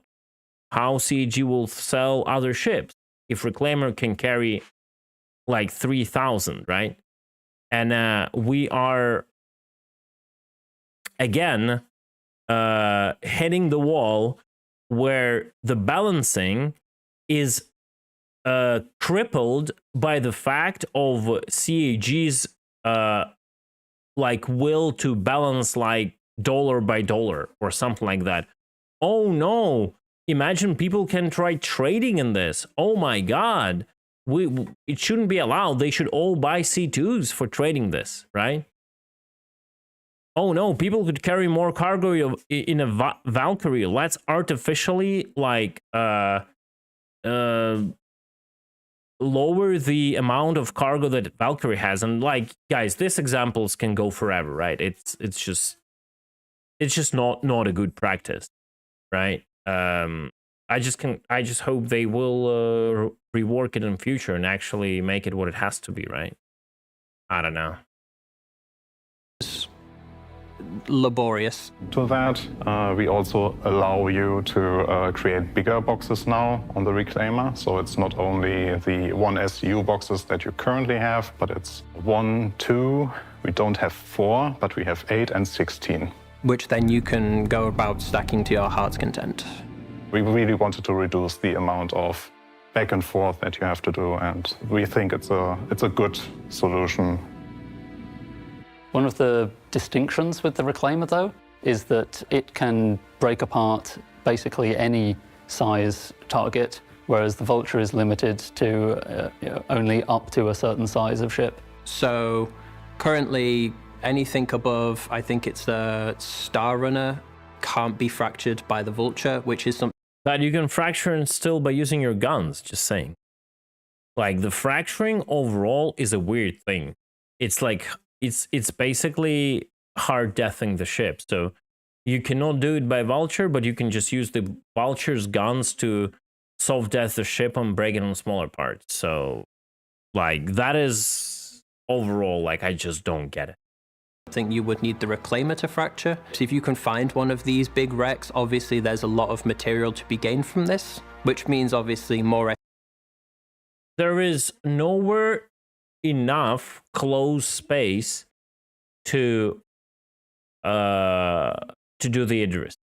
Like, even if you try to salvage another Reclaimer, it breaks on 2 big major parts, and like around 50% of what you take in with a disintegration field into your Reclaimer is just wasted, because the game still, without the Maelstrom, doesn't know how to break like things into smaller pieces. It's just bad. SCU to be sold at the end, which is vastly more profit. We like to think that it would be more profitable to do this than the Vulture, but obviously the Vulture is still very much convenient if you're a single player who goes around doing single player salvage. No, I think single player salvage is more convenient to the Reclaimer because you do it once and then you forget about it. The system is so primitive, you don't really need more than one player to fly a Reclaimer. Is it more convenient to have more than one player? Yes, but it is no way near impossible to do it with one player. So all of this is just marketing excuses. It's not balanced. It's wrong, unfortunately, but it is better than nothing. Like Noodle says, it's just better than nothing, right? So thanks to them that we have that. We're still very interested in enhancing the destruction side of structural salvage, more similar to what was originally conceptualized with Munching, but we're going to have to wait for Maelstrom to be more fully realized before we can start experimenting with that. So we've done a few things to improve the quality of life of salvage in general. First of all, the Vulture has some interesting features that you can control each of its little salvage arms independently, so that you can hold onto a target with a tractor beam. Some of the elements that you will have in front of you, the sum of all the pieces that you will have in front of you, will be too much for your cargo hold. So what you shouldn't do in that time is actually trigger the disintegration, because every material inside that field will be disintegrated. So material will be lost that way. This is where the tractor beams come in place, because you can move out those objects that would make your internal storage overspill. So you get this nice little gameplay of, yeah, I actually pick what I want to grab. We also already in slight update to the crafting that we have. Or you just check if you're, or you just click, I would say, the button skillfully, and because like every part will get disintegrated not simultaneously, you can just turn off the disintegration field the moment your cargo is almost full. And have in there. So now that we have 2 materials, we adjusted the crafting costs in the filler station. So they are now more realistic, so they are not punishingly expensive anymore. For the future, it will be even more meaningful, because then like the material composition will be different. So it's not only construction materials, but it's specific to the parts that you have there. But that is for the... remember the days when we were told we don't know if there will be crafting in like the game because we want everything for players to do manually. We just don't want the progress bar to be there. I laughed back then. Far future, so it's not for now. One of the most prominent quality of life features is the changes to the filler station on both the Vulture and the Reclaimer. They now have the option to set the filler station to auto-eject mode, where it will just repeatedly eject the last selected crate, which lets you rapidly unload the internal storage into cargo boxes as long as you're quick enough at putting them on the cargo grid. Releasing Structural Salvage in 3.22 will give players an opportunity to play it and start giving us feedback on how we can continue to build on it for the future. Salvage, like it. So considering their okay, let's listen to the Jared to Jared until the end, and then I'll comment on something about the claw that I promised to talk about. Its industrial profession cousins, mining and cargo, is an iteratively developed feature that gets its next evolution in the upcoming Alpha 3.22. And if we've learned anything this week, it's that the path is almost never a straight line. I'm serious. Torsten has been on Spectrum all week providing even newer details than what was available when we filmed. You're gonna wanna check that out. For Inside Star Citizen, I'm Jared Huckabee. Thanks for letting us share the process of game development with you. We'll see you all here next week. All right, so let me get some kind of a shot with stacking to your heart's content. We really wanted to reduce the amount of with the Reclaimer, and we think it's a like this. So about the moving arms. So you guys all know that now we have the mechanic of bonus or negative when you do the structural salvage, and it depends on the position of the your claw or your pincers if you're in a Vulture relative to the piece you're trying to disintegrate, right? And you can go from like in Vulture I was able to go from like -50 to +50, which means literally double, right? If you do -50, not even double. If you do a really bad job on positioning, it will give you 1/3 of what you could theoretically get as maximum. So it is similar with the claw, but it is very primitive. And I think with the claw, from my experience, only the distance is what matters to the sweet spot of the of an object, and the sweet spot is not necessarily in the middle of it. It's just going to be like a random point. So what I think they should do with the claw is allow players to control it, right? Like this, right? Like this. So somewhere like here, there should be a limited gimbal.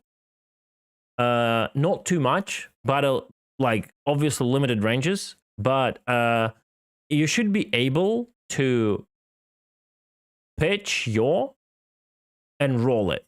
Because from what I've noticed, your roll is also important to get the specific percentage.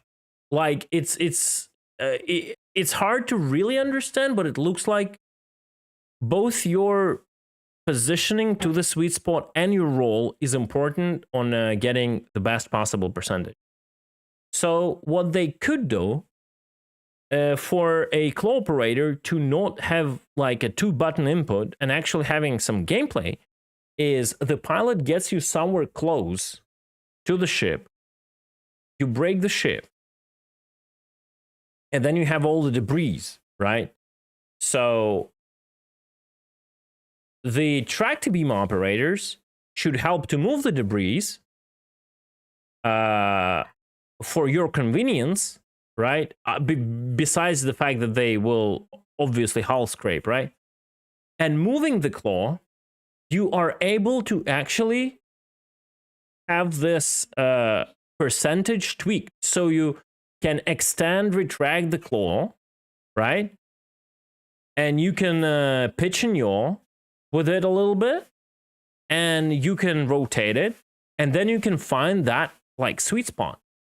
While Pilot, it keeps you like somewhere like in a proximate location, and then like you can tell the pilot, okay, go like just closer, you know, or get a little bit back. It's not like literally telling him 1.5 degrees to the left, please, you know, which is like just bad. Pilot does the overall job, and then you need like basically like with a scanner to use the scroll wheel to expand and retract the claw, which will define the cone, right, in which the field will be projected, which will basically define how many of random stuff you can collect around you. That way it will be a balance between do you just want to quickly grab everything and GTFO and get to the next target, or you want to be careful and mindfully take it piece by piece. It will take longer, but you will get more stuff out of a single like entity, right? So if they do that, I think the Reclaimer gameplay will kind of improve. The claw operator gameplay will improve dramatically. It's actually going to become interesting, and obviously there has to be a remote camera inside of the claw, right? So so you can see its own like point of view. Yeah, and then it's gonna be much better. I'm still not happy with this like just break the ship, you know, kind of stuff instead of like laser cutting or something. But if they do it to the claw, that would be much better. And then the Maelstrom will come in, and so the pieces are gonna get like more physicalized, and it's gonna get even more better. So we'll see. But that's about it for the video. Thank you, Jared. Thank you, everybody on our Citizen team who did this. Yes, a lot of us are not happy about it, but again, it's better to have it than not have it. So GG's. We have something else to do in the game, and it's okay. All right. Now back to this. Oh, what a surprise. We got 30k. Disconnected. Time now.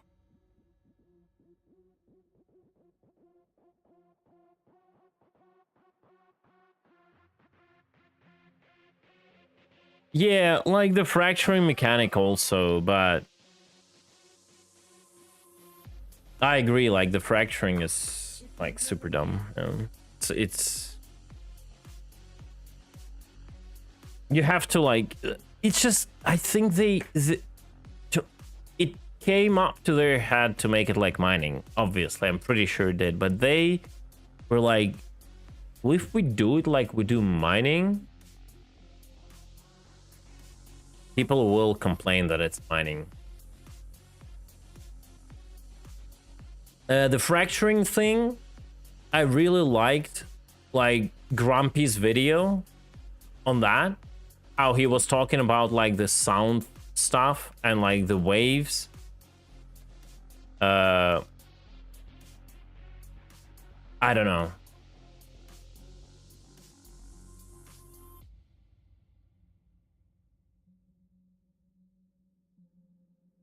Yeah, new menu screen is pretty cool. Oh, look, the Wake of the Disaster is up.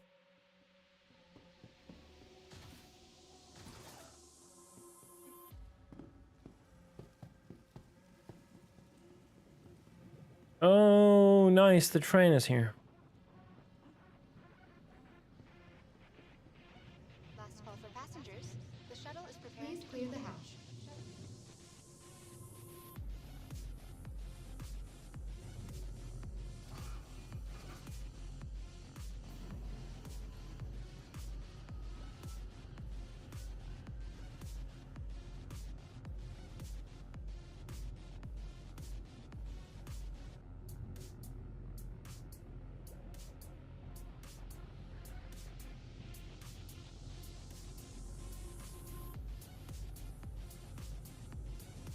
Okay. Are they cooking the new patch? It's Friday today. Yeah, they're putting a new build. Good. Who knows? Maybe they're going to give us the Santa Guy on a Friday evening to toy with.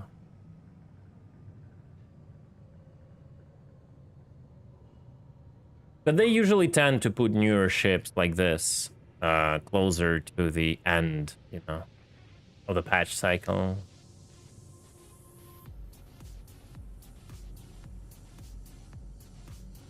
The next shuttle is approaching the station.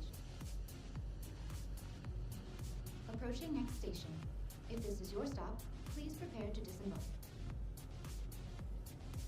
Yeah, I think it went to the no-go due to the cockpit, like, what, 4 years ago? Or 6 to 9 years ago?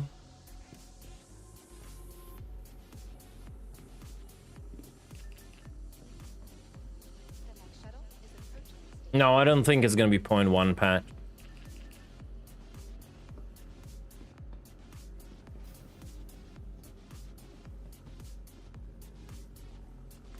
Last call for passengers. The shuttle is preparing to depart.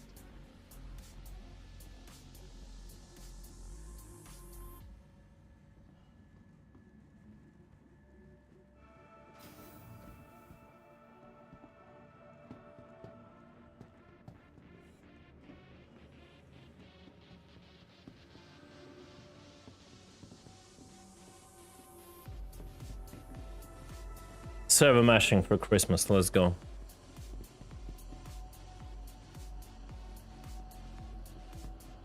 On test server.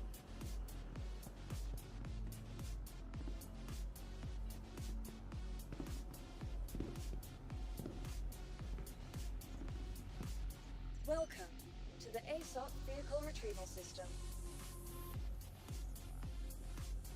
I don't know. I want the missiles to be fixed, not gonna lie. I want to use finally the Tumbril AA now that I can put what you call them, task forces. I want to see how it would work.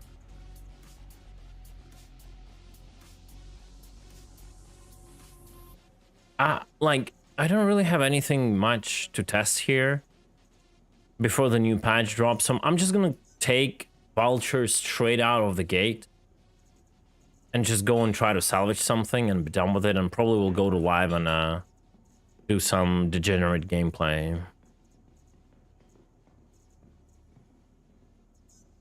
Your vehicle has been please visit us again. I don't care about the FOMO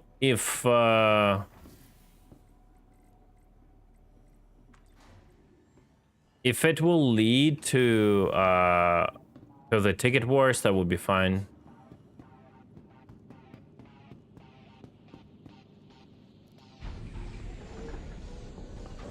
Yeah, I can go like literally in this vulture after I'm done and check out the old ring.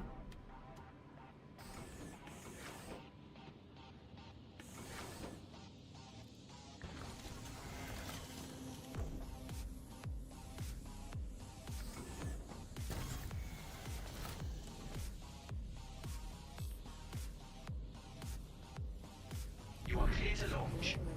You are clear to launch.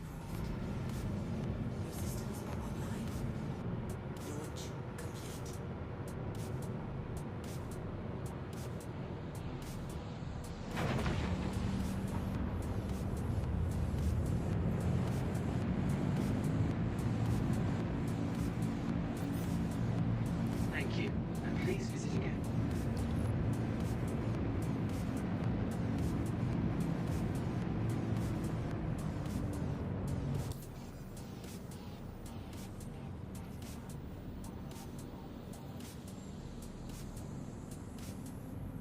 What's currently on EPTU? The same patch as yesterday. I mean, it's next patch from yesterday, nothing too much. The only thing I'm probably going to check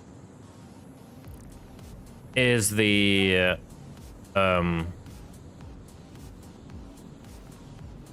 salvaging. They did something with the they did something with the VFX.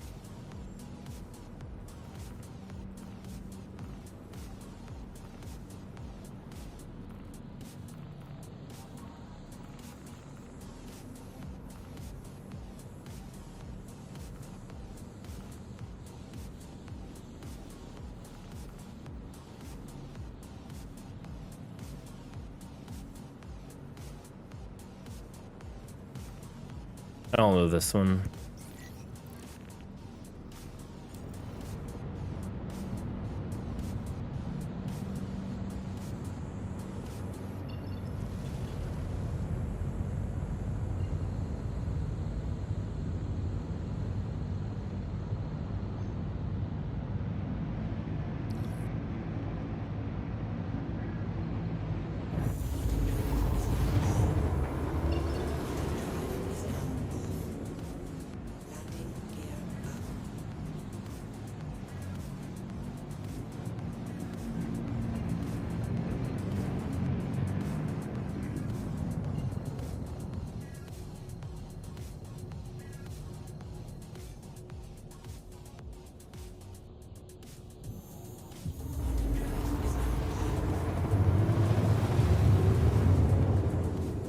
Yeah, the science with the turrets was fun, not gonna lie.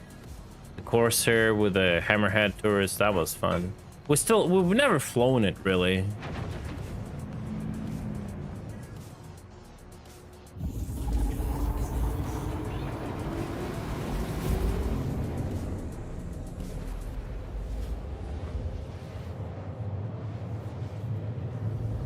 That's why I want to go and fly like a Akati Blue on live, and or a Vanguard with a Hurricane turret.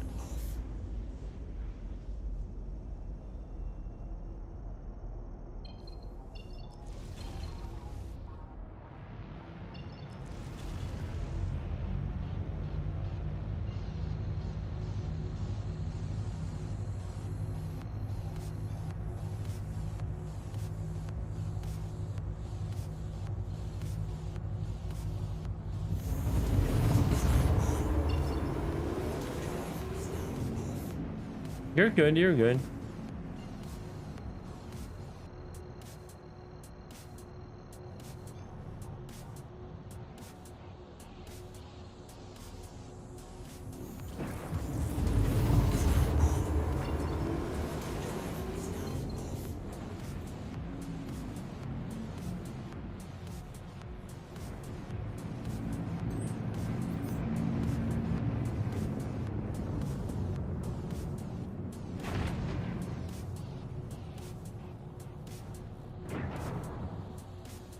All right.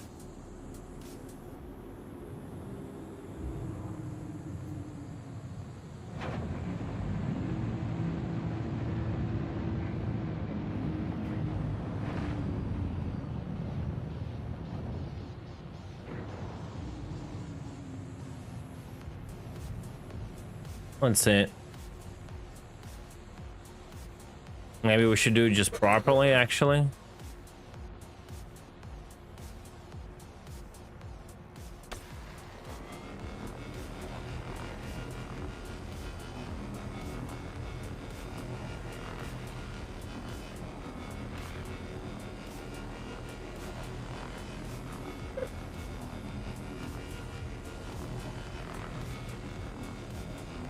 Bro, I need to what you call it, the biggest ones. This is, I don't know, this small one is so annoying.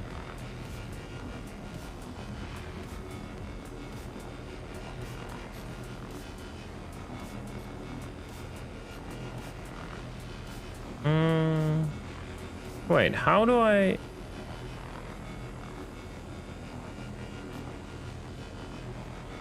This is a log. I want to use just like so it follows the gimbal.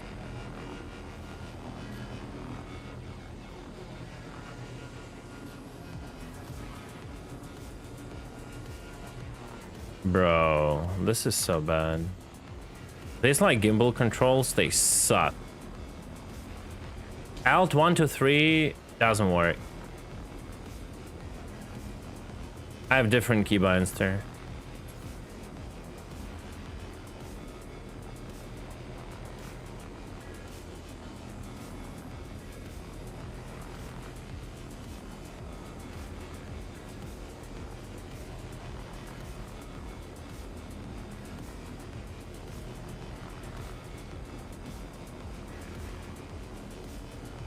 That's the missile thing.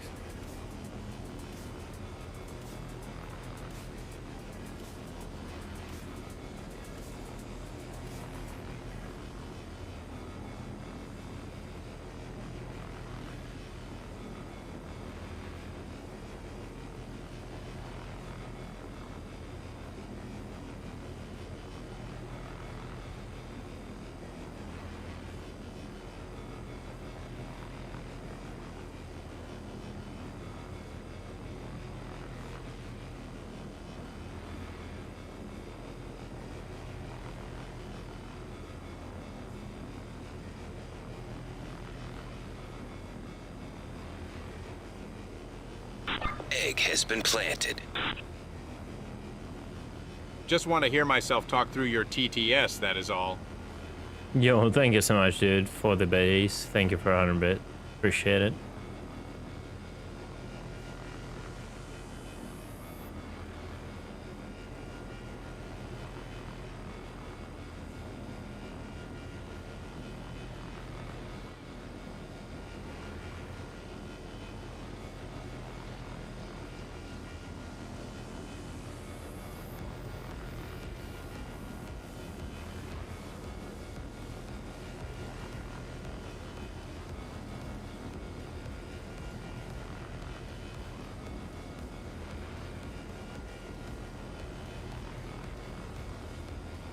I didn't even feel a single SCU, bro.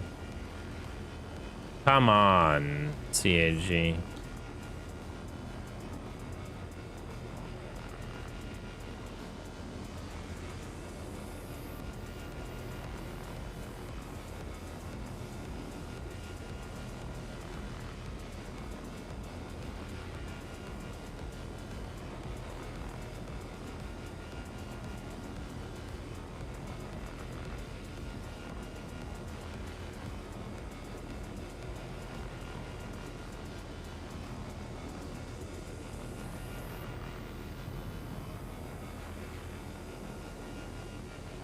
Like, what is this balancing, bro? Egg has been planted. Oh, I love it. The slow destruction of yet another Drake piece of ship, LUL. Have you heard about the F7 and the bug buff? Right, from the last patch? Not really. Hey, Sunlight, thanks so much for the base. Of course, it's always Drake, of course, man.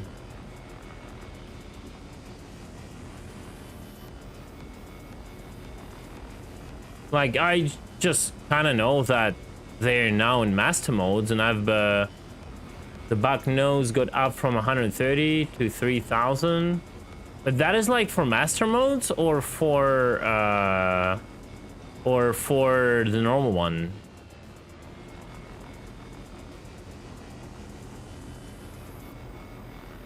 A normal? Oh, I didn't know that. Oh, that's pretty cool. You also have to understand that might be not, like, it depends on other changes.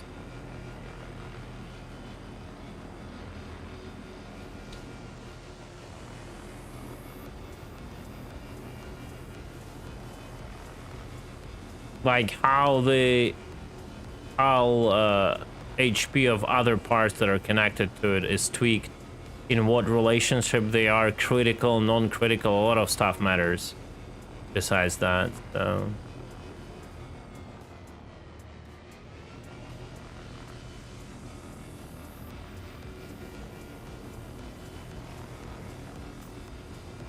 I was like, why my aim is fighting something, and it was like just pulling me towards the freaking pip constantly. Oh, the turret is upgraded finally. I wonder if that happened in master modes too. Because that's the usual problem, like it just loses freaking turret instantly.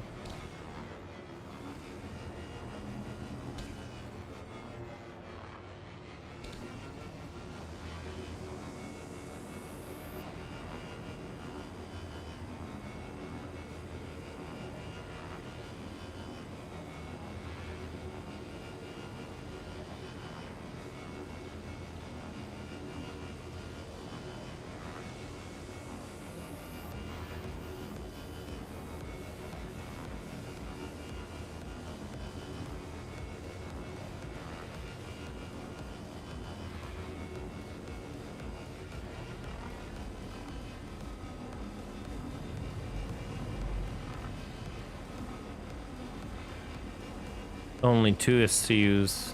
Crazy.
3 SUs, bro.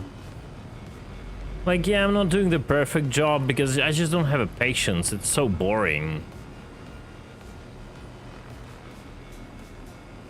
Especially with the smaller hats. It's so ridiculously boring.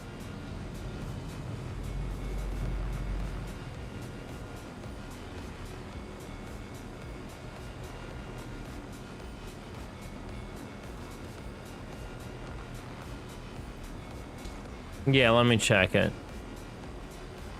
This is so boring, I will actually check a DM.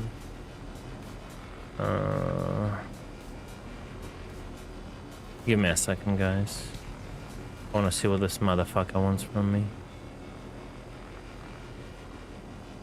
Oh my god.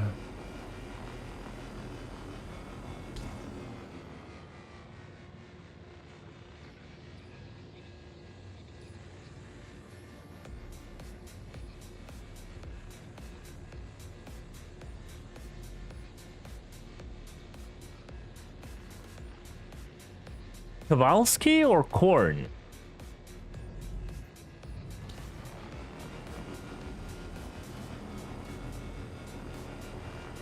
Well, I mean, you have his Discord, like, I don't know if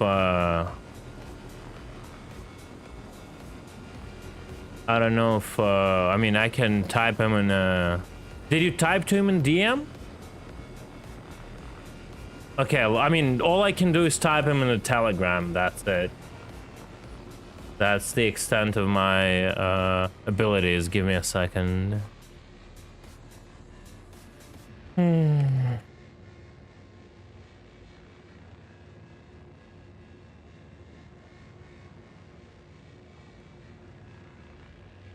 I told him.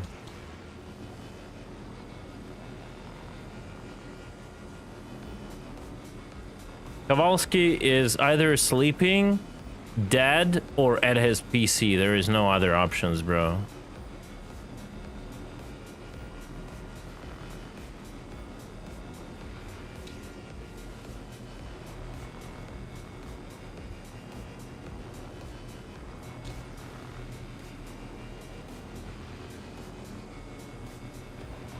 Well, then technically he's probably still at his PC.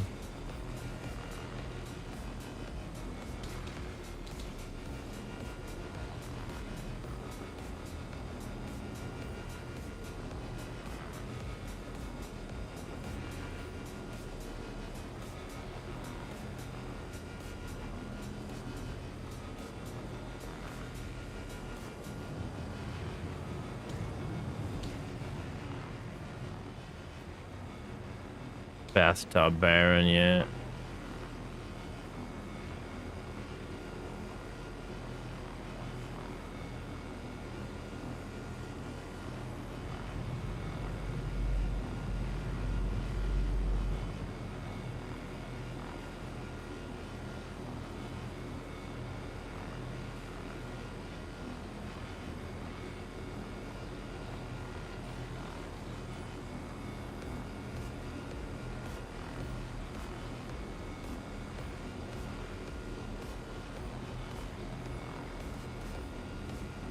Yo, Diddy, what's up, man?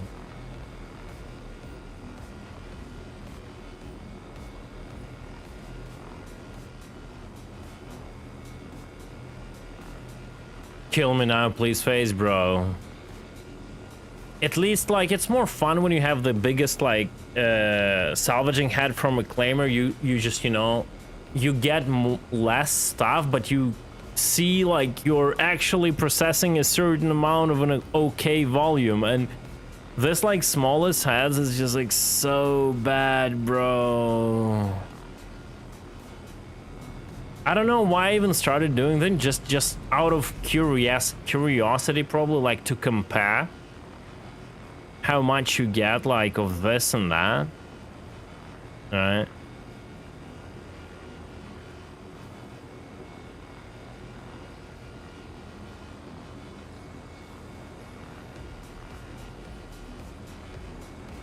What is what, Diddy?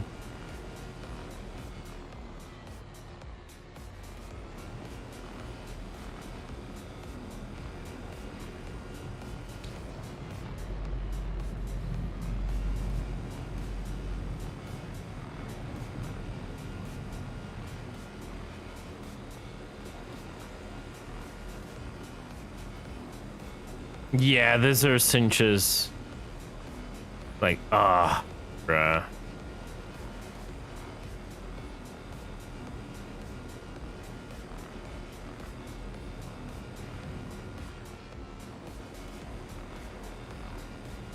Yeah, but it's only one upgrade.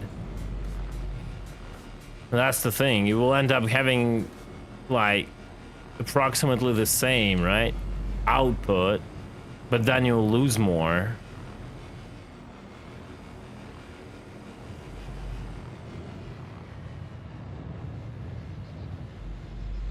Yeah, if I had two trawlers here, I would be 10 times done.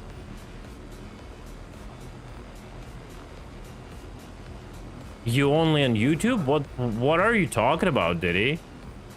My Twitch is literally working. And Kick. Don't tell me...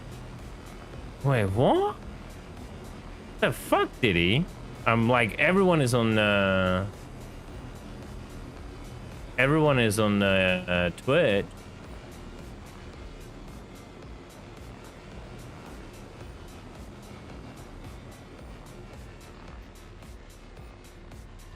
Bro, you are a deadgen. I'm streaming on Kick too.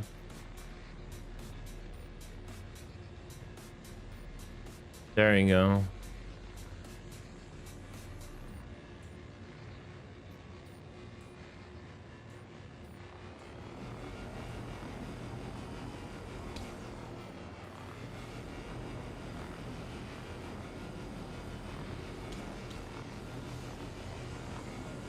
Yeah, I'm using the new chat thingy.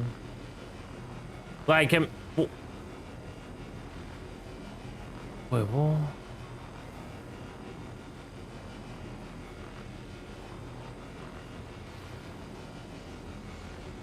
What do you mean you cannot see chat? What do you mean?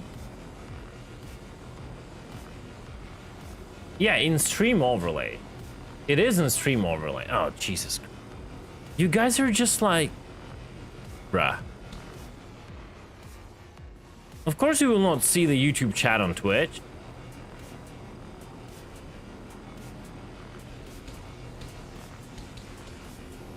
One comes in and tells me I'm streaming only YouTube. Other comes in and tells me he doesn't see the chat. Bros.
Hey Diddy, welcome to Star Citizen. It is a great game. Please use my referral code to create a new account and enjoy the vast fidelity, volumetric, procedural, giga gameplay, whatever.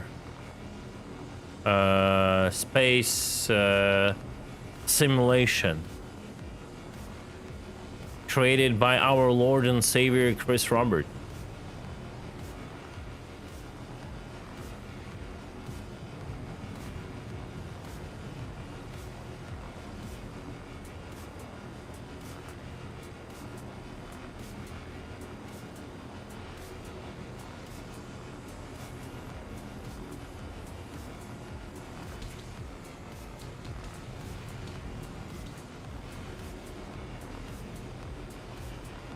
Classical Diddy cannot spell Clasher every single day.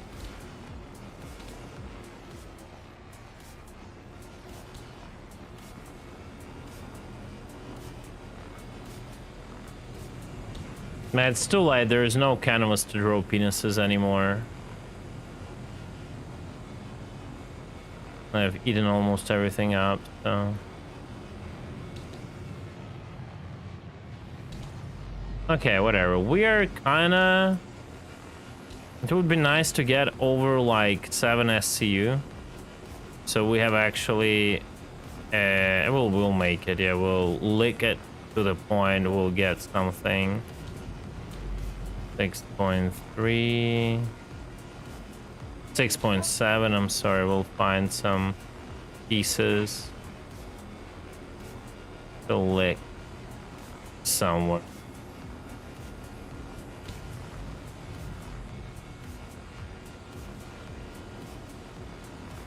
Yes, it's not completely.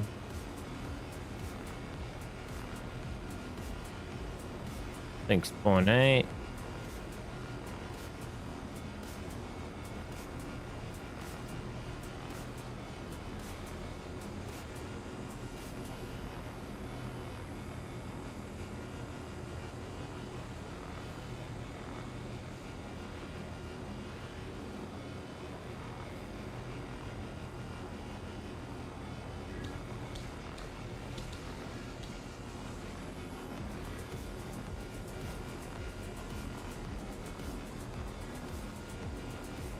Come on.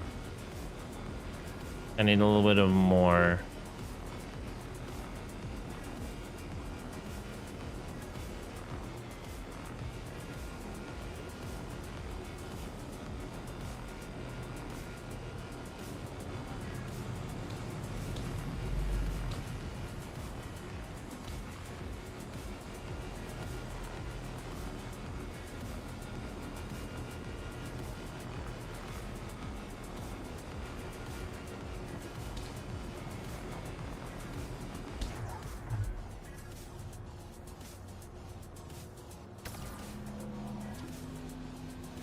Oh no.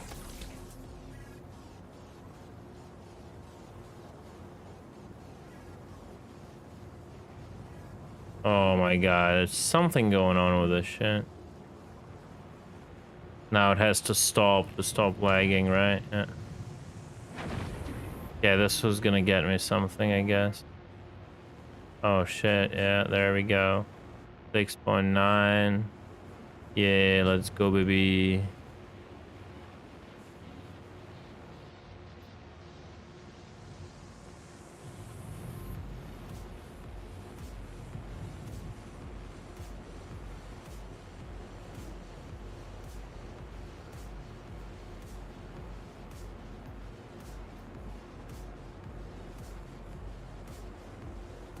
Seven, okay. Oh no no no no no no no no no no no. Oh my god.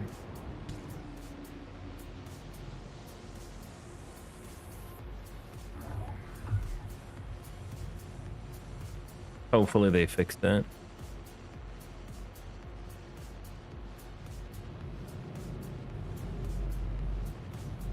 All right.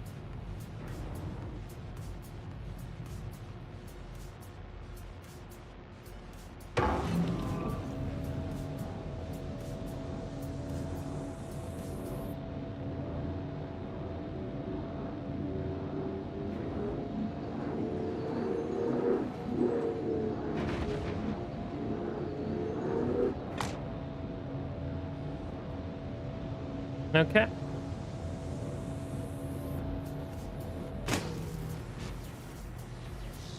So all that time we were gathering,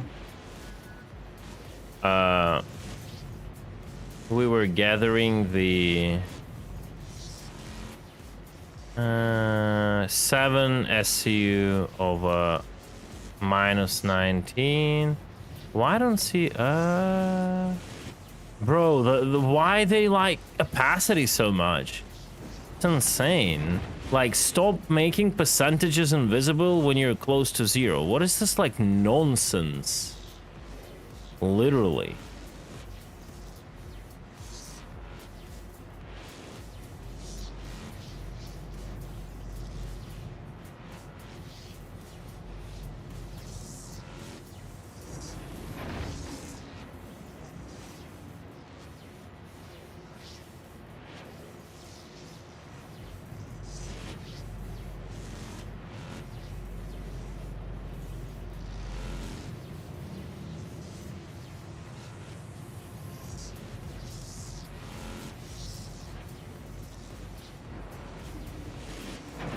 Okay, whatever. I don't really care. Plus 18.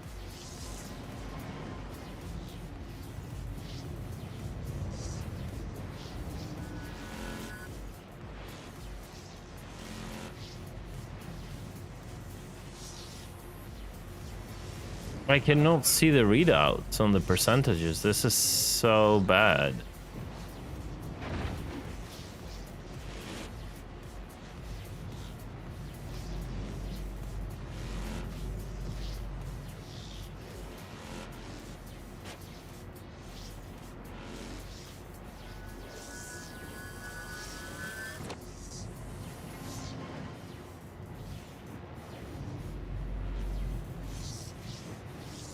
This is just not worse.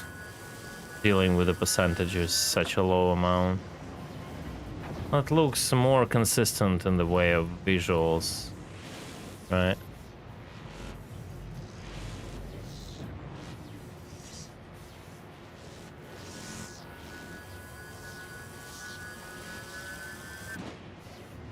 Okay.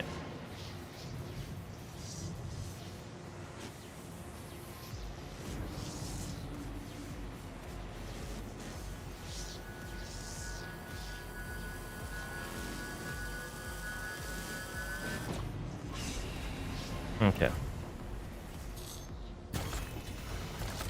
So it took us like God know how long to do 7 SCUs of RMC, and it took us like a minute to do 6 SCUs of oh shit, right? Huh?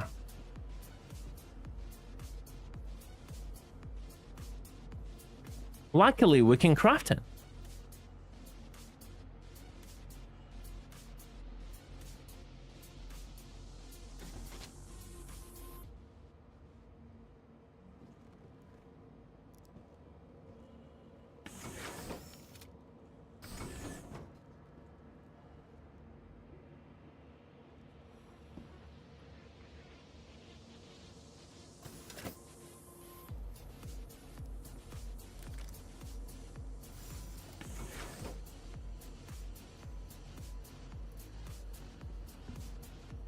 Yeah, okay.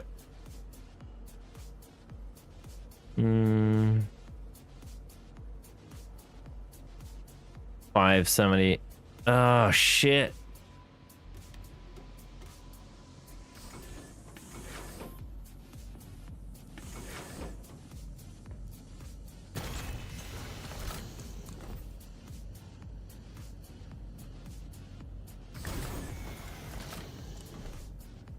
This is gonna be a problem.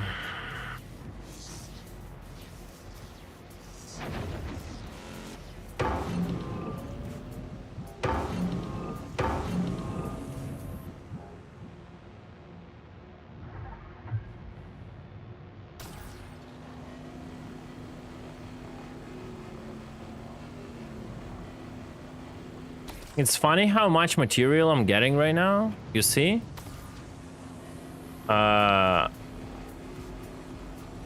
That's interesting. No, not too much. 60, 50. It's the parts I couldn't get due to the... Just due to the fact of them being hidden behind missile launchers. Ooh, stop it. Yeah, I think that's okay.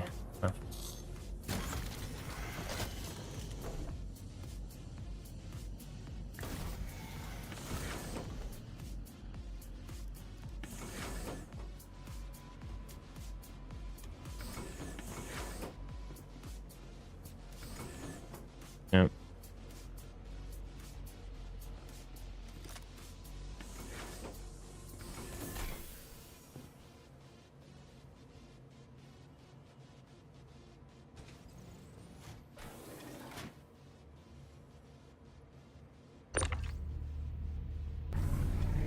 And the fact that you just now can even spam those hammerhead missions for 250k by just disintegrating them, crazy, fracturing them, right?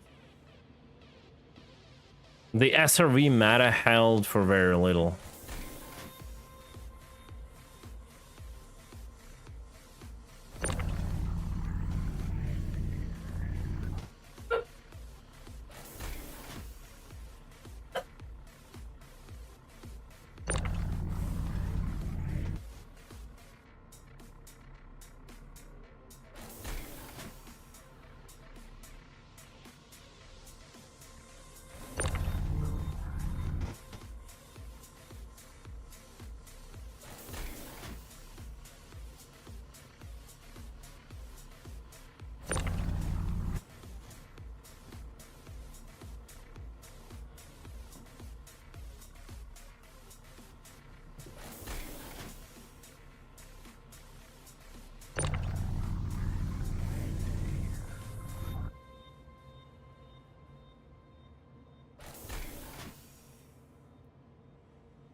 This should be also a cargo grid. You have the second exit. This should be. You should have an ability to use this as a cargo grid if you want.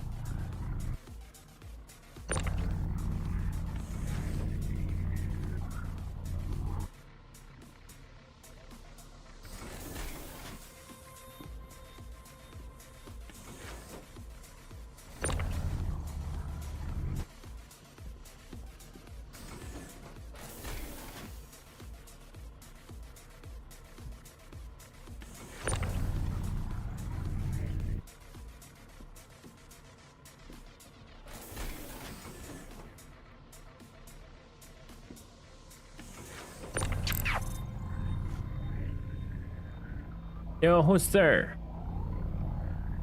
Beardson Penna with a raid. Thank you so much. Welcome, everybody.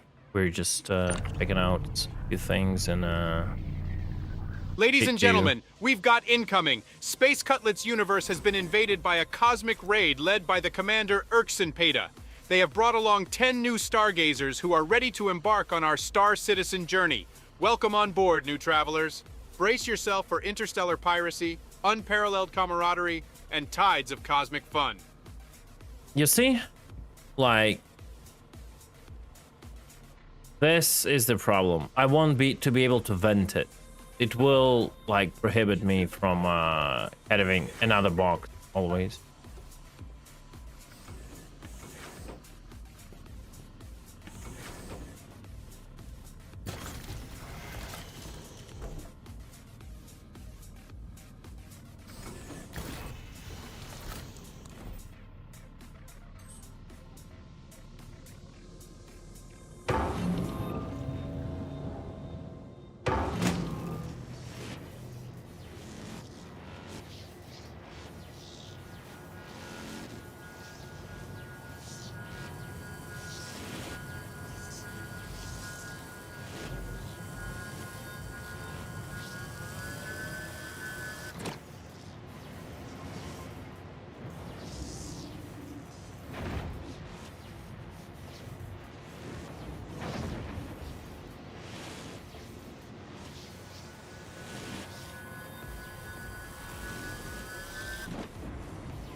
Yeah, and basically I'm done.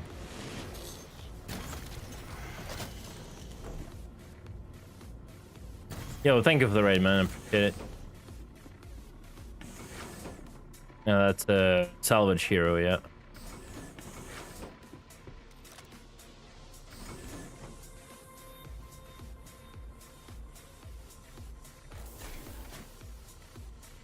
I don't know about you, Corn. I'm playing it with a freaking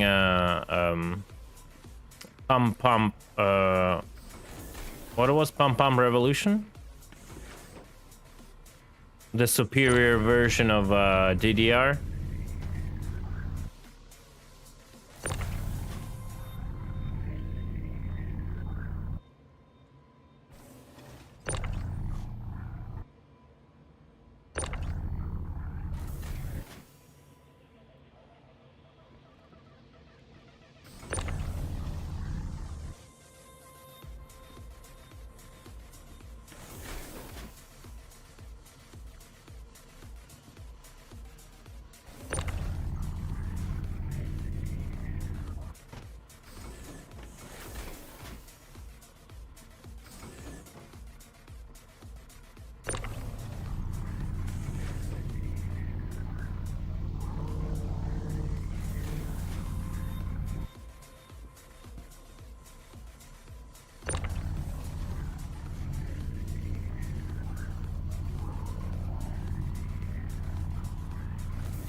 No, it's perfectly safe.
I'll press it. You think, guys, I'm not gonna press it? I'm gonna fucking press it.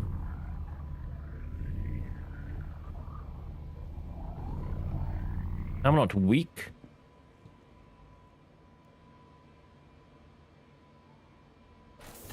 Told you I'm gonna press it. Easy.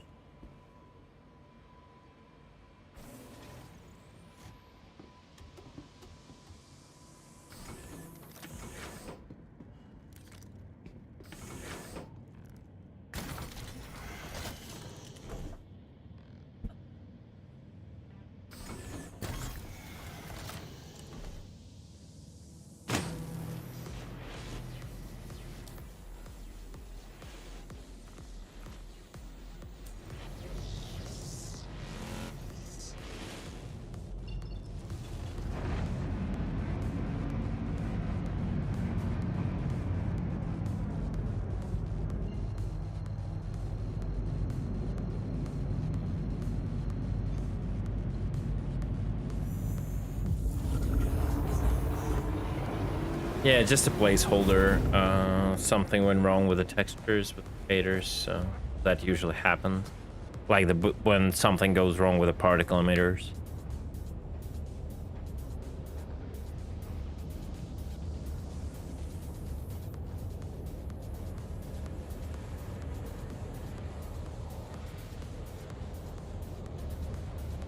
I started it and I've spent now 42 minutes on it.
When you don't download the plugins, you see only error signs running around. Yeah.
Yeah, gonna take a while with this quantum drive, but you know, it is what it is.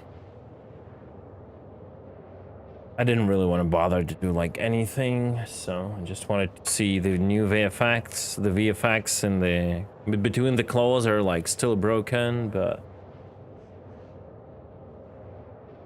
like with the ships that are getting like eaten, it looks slowly better.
Okay. Oh shit, that's cool. Warren, have fun, bro. Have fun.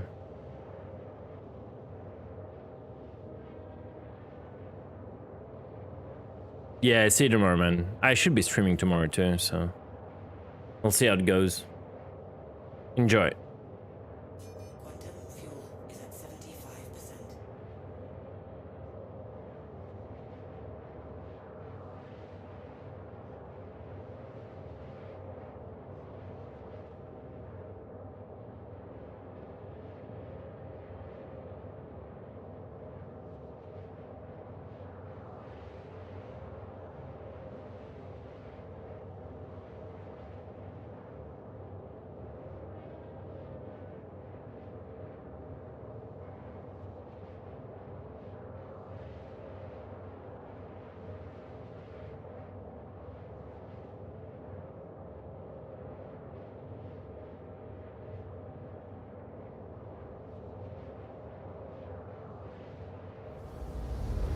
Alright, so I'm going through some Discord stuff.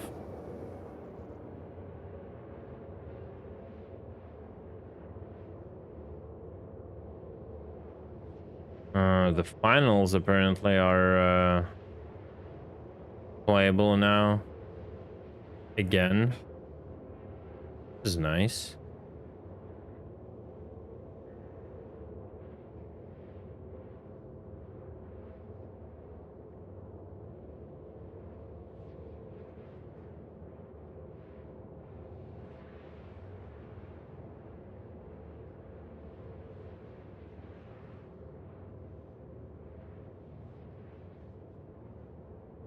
Might start playing fucking finals again, because I don't want to have anything now with a Star Citizen's FPS.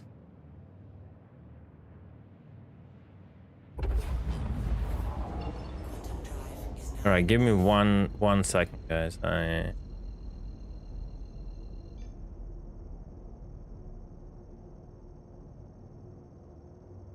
I wanted to... where was that? Fuck. Yeah. One moment, guys. One moment.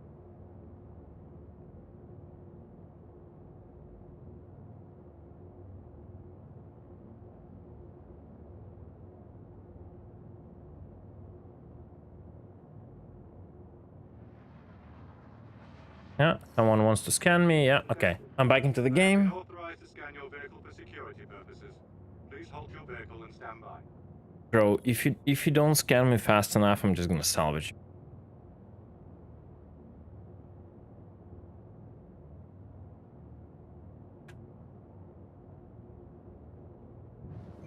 You know what? I think I'm just gonna salvage him. All right. Everything checks out. You're free to go.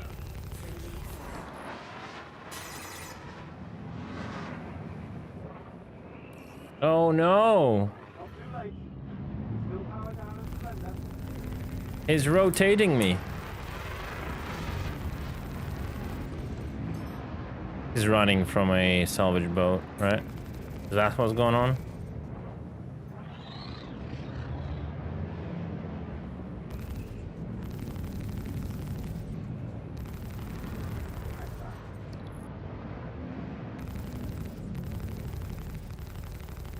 Nice tactic of going into Star.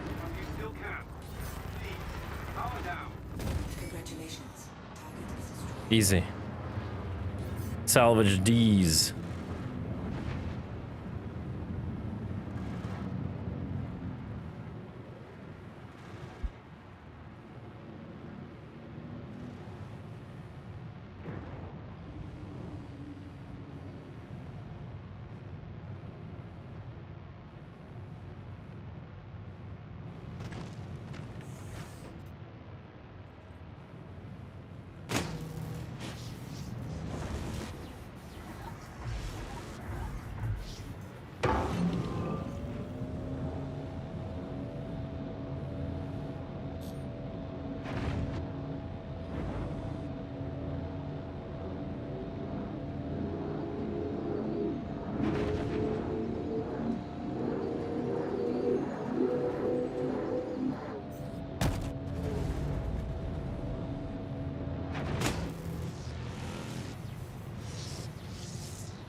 Easy peasy.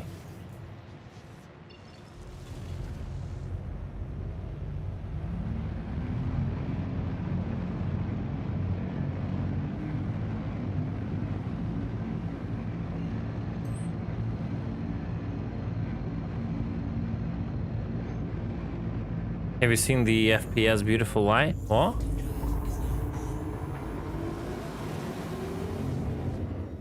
Question mark?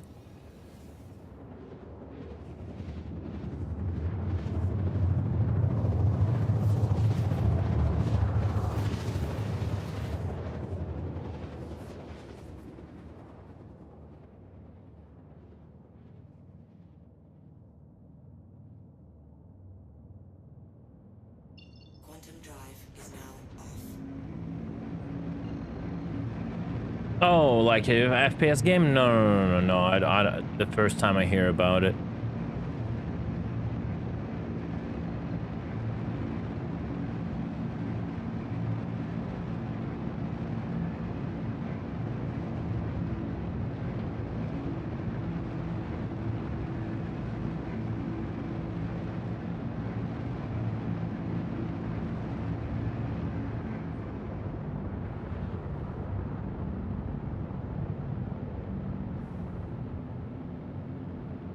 Come on.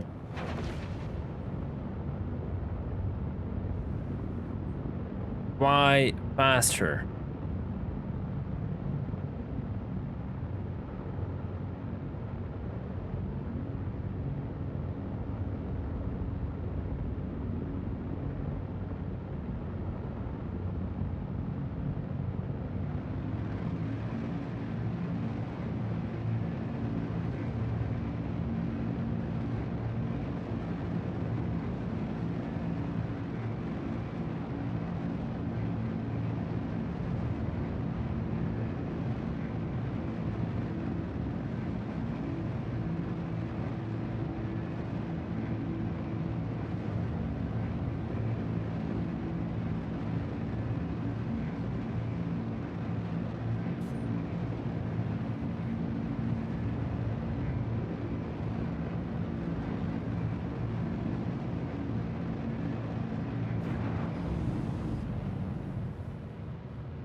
All right.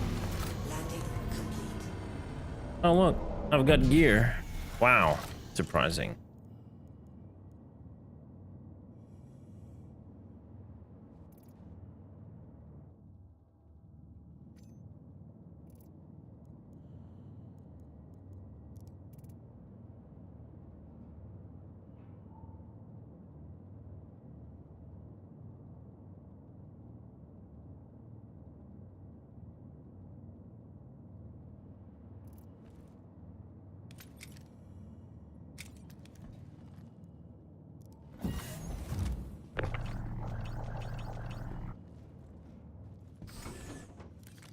Trash where trash belong. Oh no. God damn it.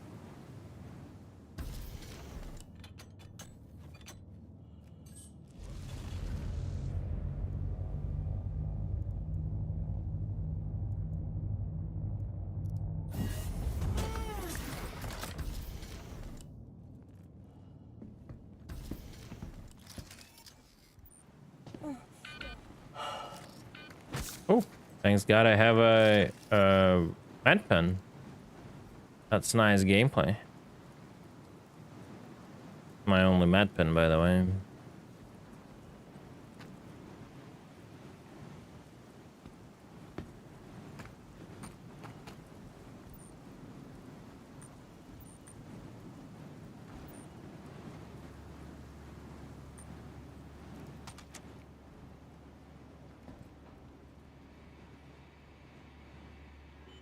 Okay. So recycled materials 10. Oh, they balanced it 11k per unit. Okay. They balanced it. Good. 11k per unit. And now the construction is 6k. Okay. Okay, that's better. Still, the speed at which you acquire it is uncomparable. You acquired it like at 10 times faster speed. And it's only twice more expensive. I don't know. I don't know about that. I don't think you should like rush trying it. It's like very raw. There's very little content. It's like mostly like internal tasks for those who like appreciate it. Don't like, you have to get the like create an even line account. I think you have it, and you have to pay for the subscription to be able to play it. Do you really want to do it for like 1 or 2 days that is there to test? I don't know.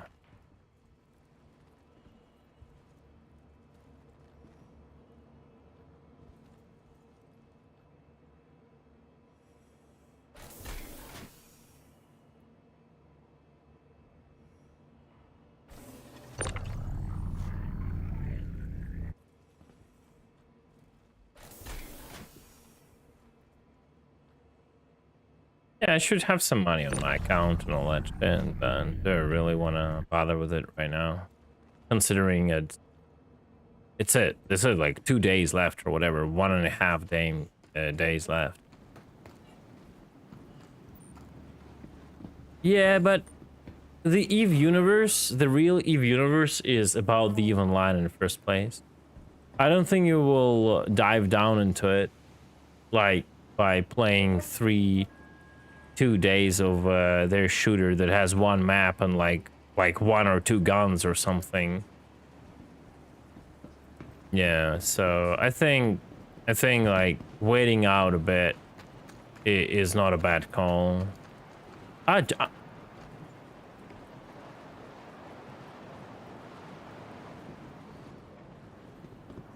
Send me to prison. Yeah. Oh my god. The Buccaneer is gonna kill me.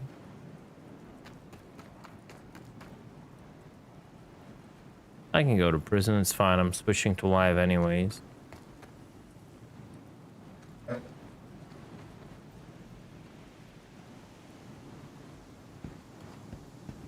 I don't really care. Where did the thing go? Oh, that's interesting. Look at that. Switching the grids. Funny, eh?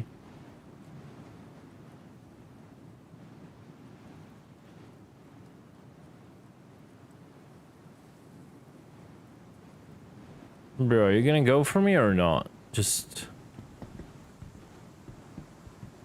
Oh, that's it? Okay. Nah, I'm going back to live, bro. There is nothing to actually check out, unfortunately.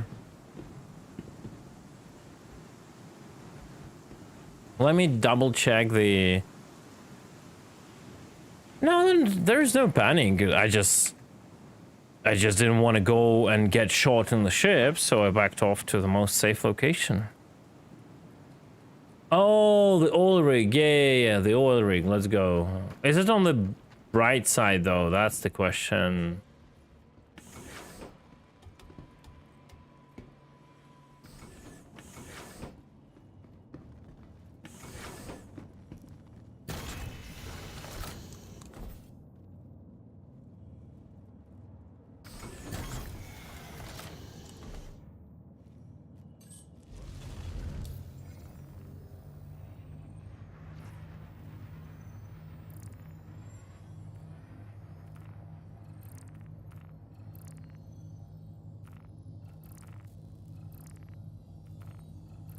What am I doing? My god, bro.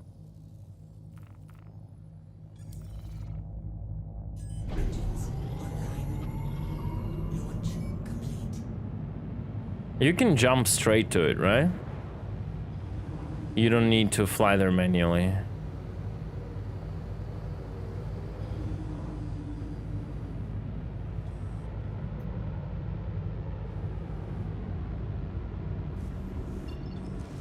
It's a hidden. Aw, man. Is it complicated?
Clouds everywhere.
I don't see like an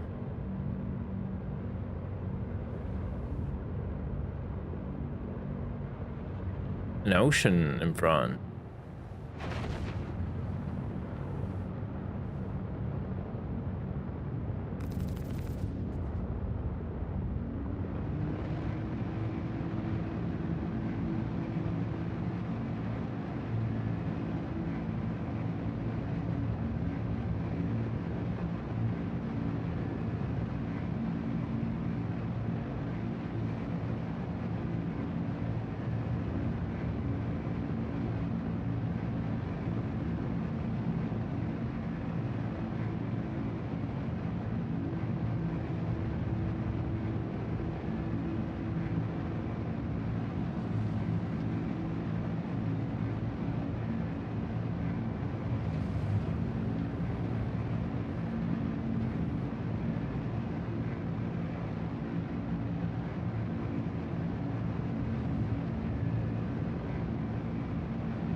This 5-degree climb reminds me of a barely climbing with an A10 above the clouds.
Where is the freaking ocean? We've been flying for quite a while now. I don't even see it in the front.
This takes...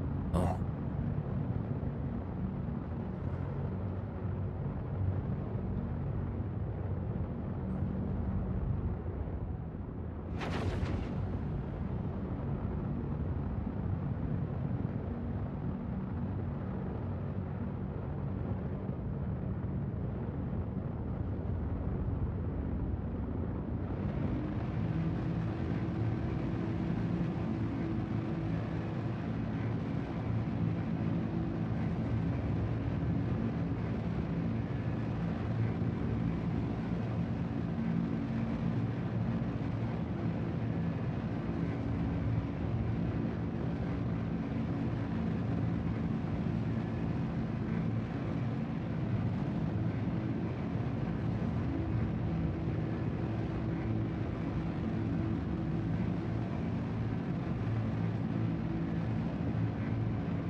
Are you on spawn?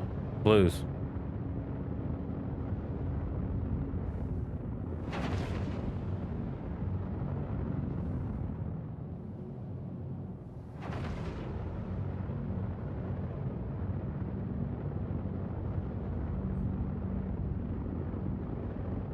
Oh, okay, it's complicated, gotcha.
I guess it's pretty hidden. Usually Blues is good at finding that stuff.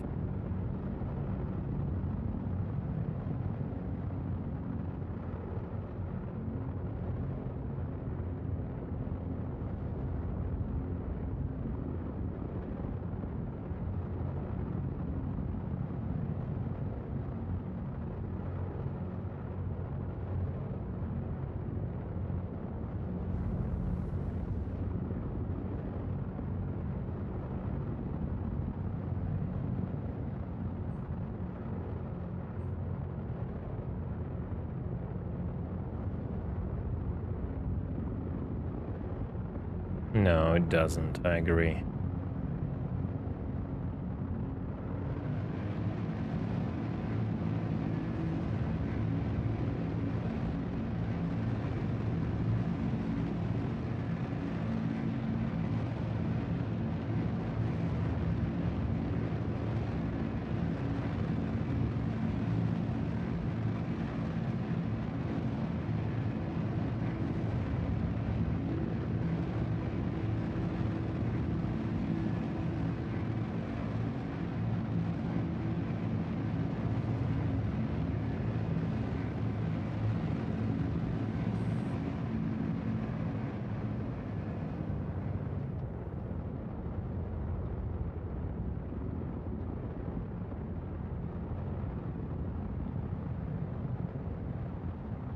I started to get like crazy stutters right now.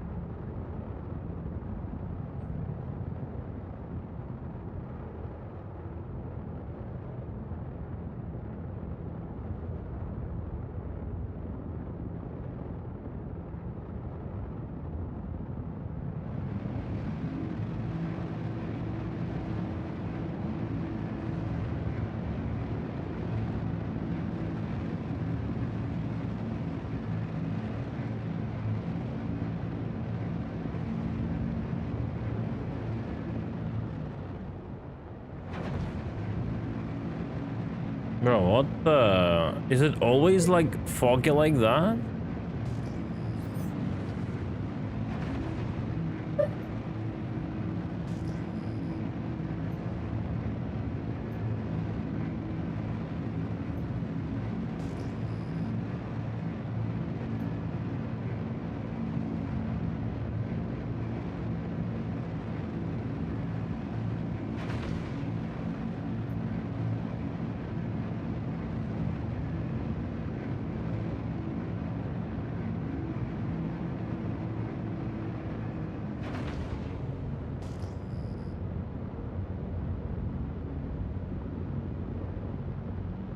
Maybe it's easier like to take the mission here, no? I'm not on the best ship to find it also. It doesn't fly too fast. Like what am I even looking at? Like for? What am I even looking for?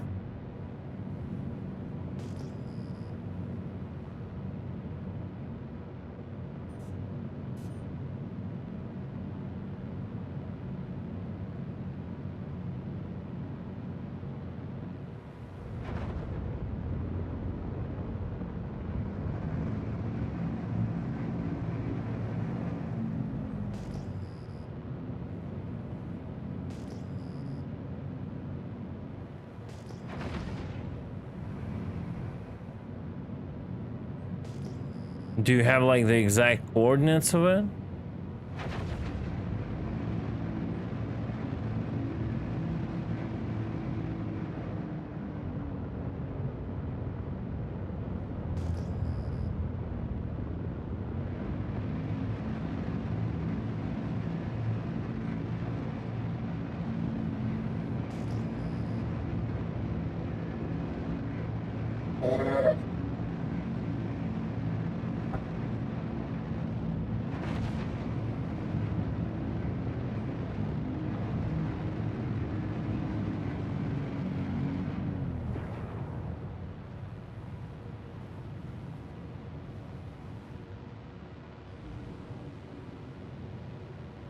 Oh, let me check it.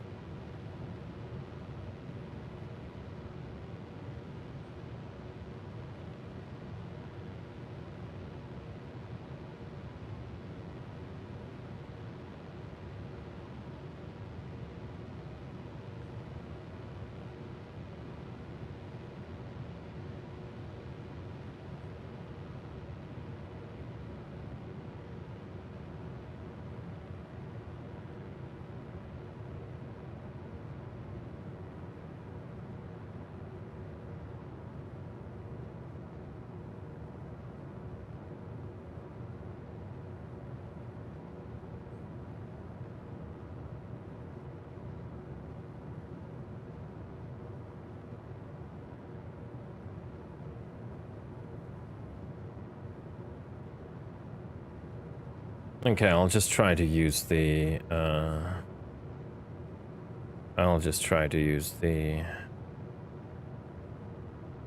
Oh no, what have I done? Wait, what the fuck?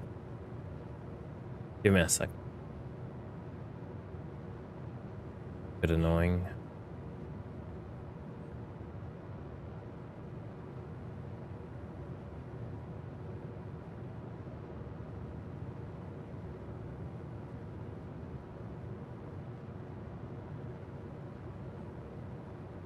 Okay, navigate.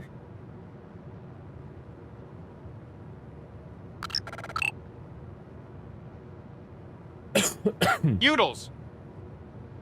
Yo, Airbrusher, how are you? Thanks so much. That was you? Yeah, that was. I'm used for Udal. I didn't even look, I knew it was you. Yeah, but we already missed that, so we'll have to deal with it in a different way, okay? What OMs do we have? Rebuild your PC, nice. What is this? OM1 755.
Right, almost there.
Well, definitely nothing here. Okay. 7, okay. Fine. 755, let's back off.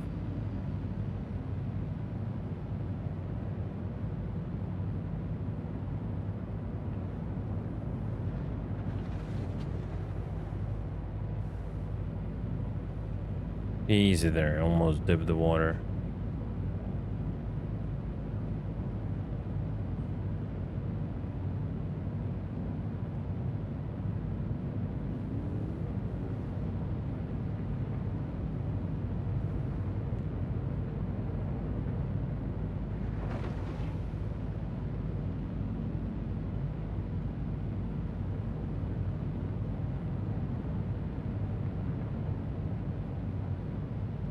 Why the fuck am I falling, bro? Like, can you just stop strafe? Your problem.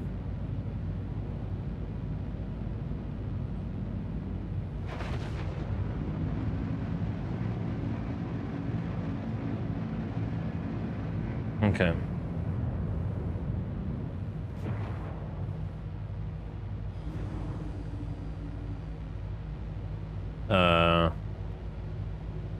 The next closest one, okay, OM2 2357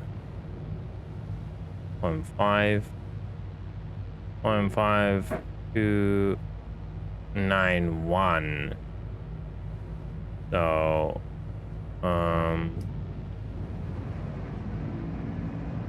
it's a bit of a interesting difference.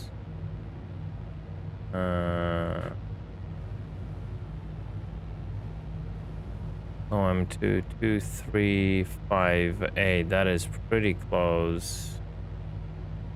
I need to understand like side OMs. What is that OM? OM3. Yeah, I definitely gotta go there.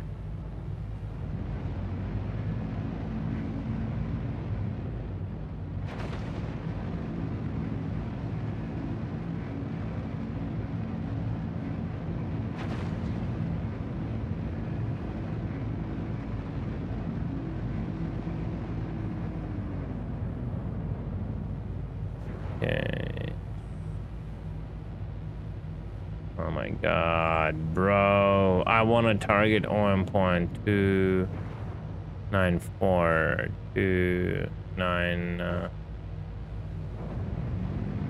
It needs to be 91. Let's keep moving towards like the near the beach, and yes, that's where we gotta go.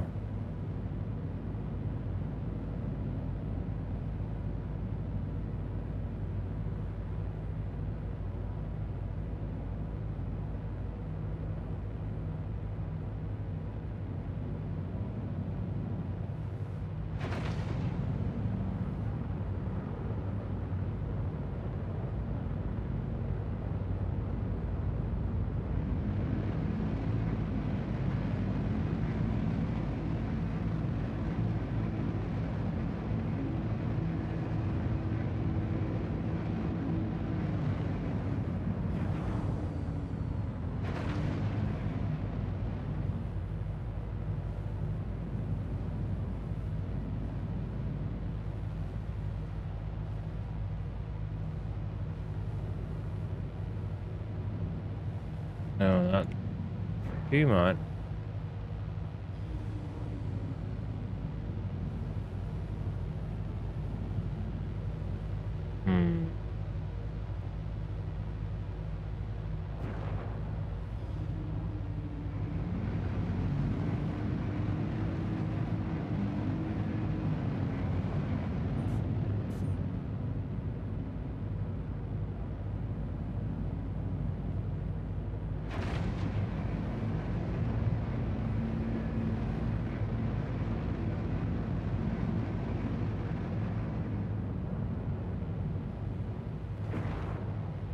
Bro, like it's everything is like giga dark right now.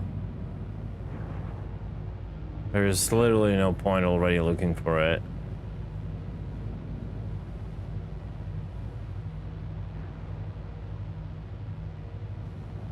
$90.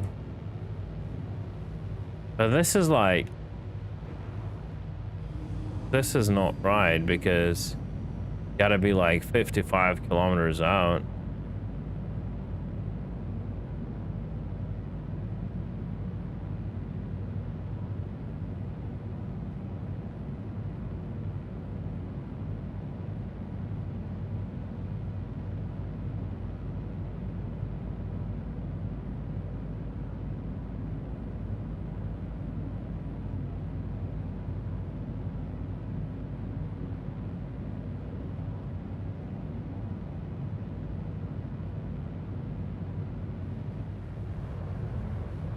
which is here, and now, well, this is there a coast from this side? No, bro, this is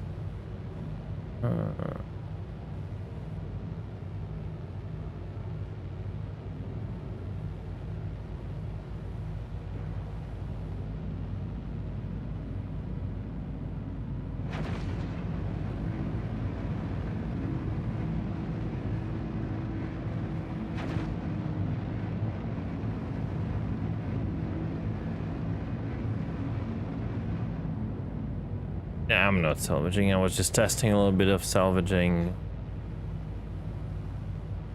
I'm trying to find the actual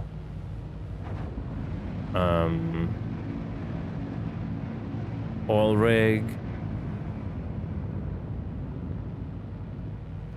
Ishmael, what was Ishmael distance? Around this distance, right? 200 and something, right?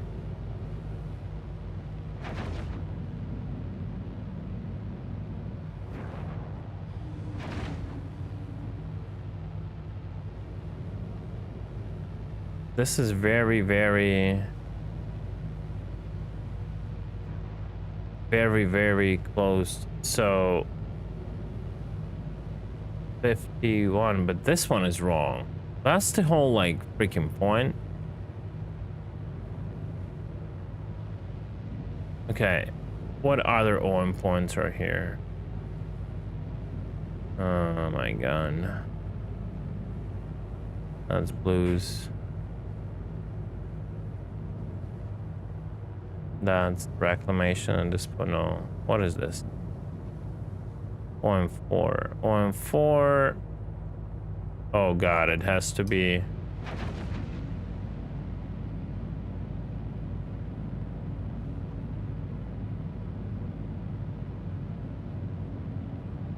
$78. Or like 77 or something.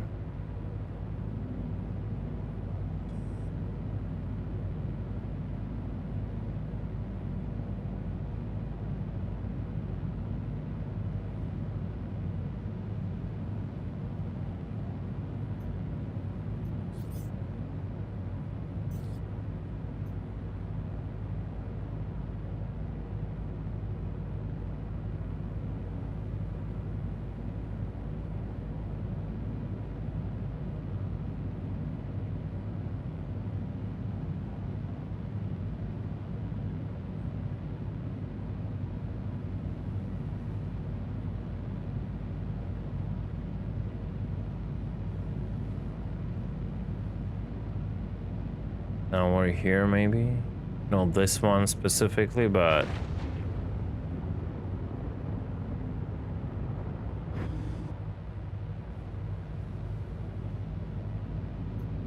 oh, I see it. I see it. There we go.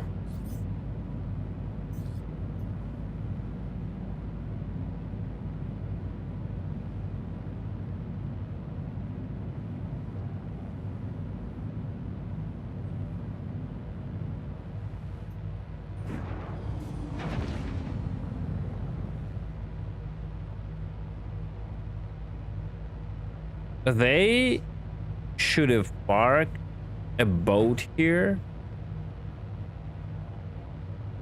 and let people like swim it, whatever, float in it. I don't know, like something, drive it, and not sell it. Just make a little like very simple boat.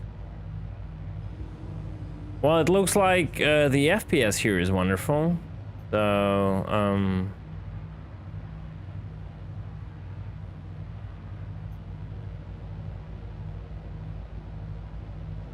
can you go here? Like, can you get like on foot through the water in a suit? Like, is there a ladder or something from under the ground to come up?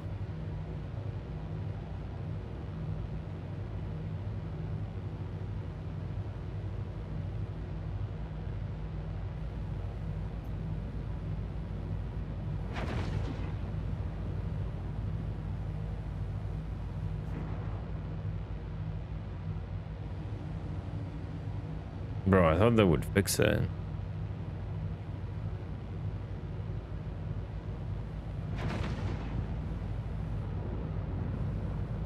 if I back off, the FPS will die again, or is it just the?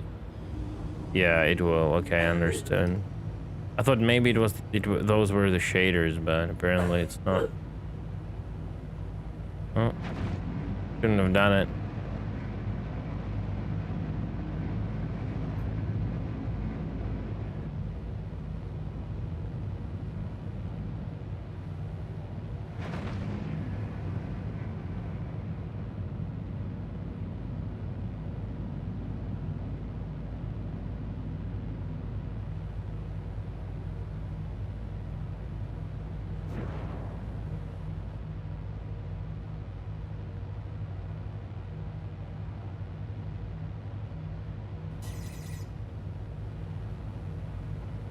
Bro, wow.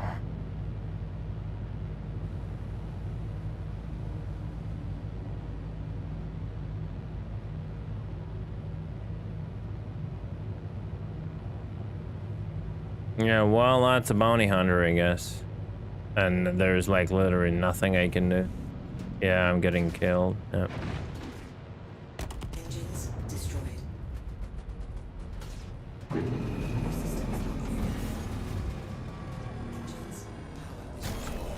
Weapons power is running low.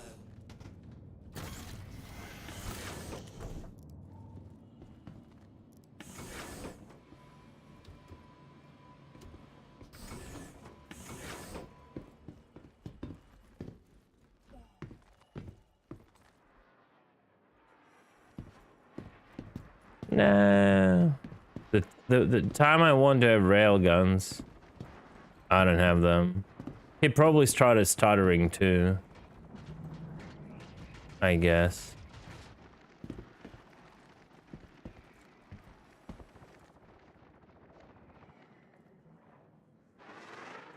And did we 30k or something?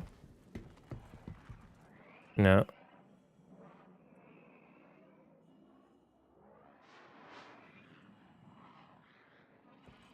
Yeah. Like, you cannot take it, bro. You cannot take it. Oh my god. Look at that. Bro, if only I had a railgun. Oh no. Do they have loot here? Or something?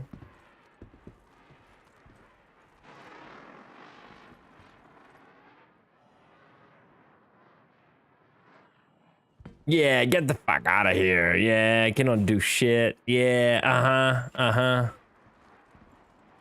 Yeah. There you go.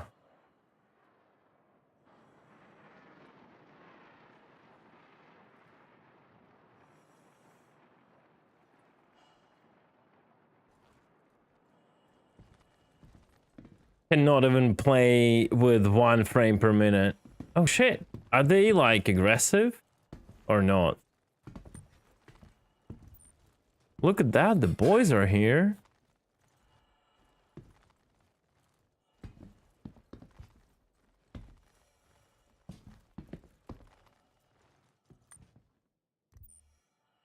No, he's rubber banding because he's like having 1 frame per minute. And like, it just, yeah. Decoy box, what?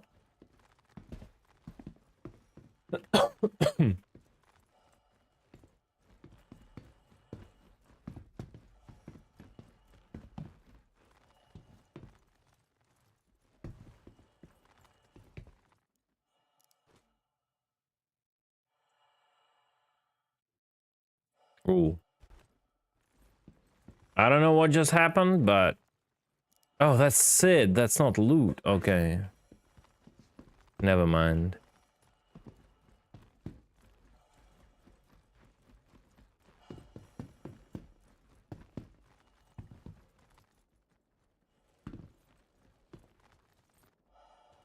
No, I don't see any loot boxes for now. Oh, there we go. Oh, it's not it's not possible to.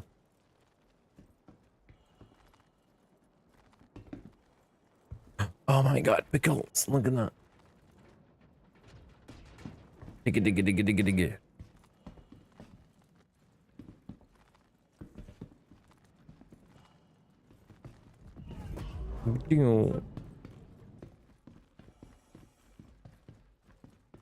Did he dive into the water? No.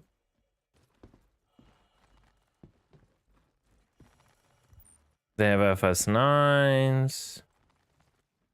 We can loot stuff here. This new outfit.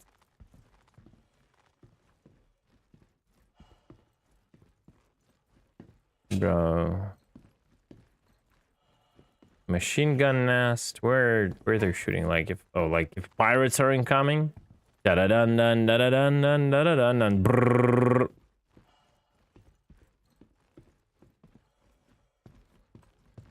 Somali pirate. Bro, like this is 5 FPS. Okay, 10. I'm sorry, it's 10 FPS.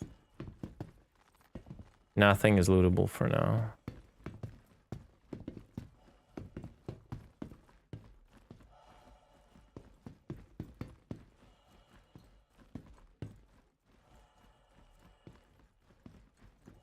Is that a US? No, this is Europe.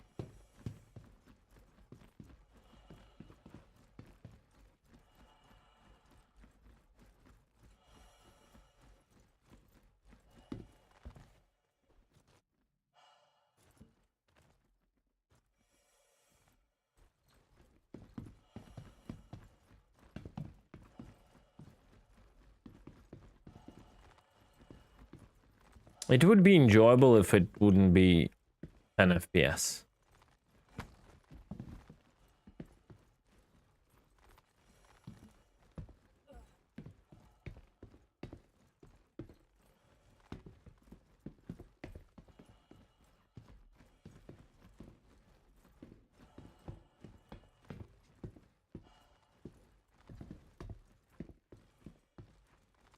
How do I go on the second floor? Here?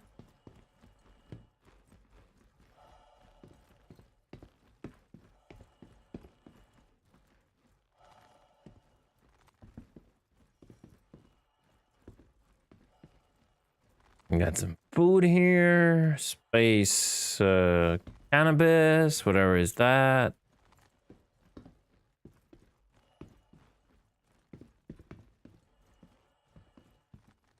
Look at that. Look at that. Pitamba growing. Wow. Oh, a whole new world.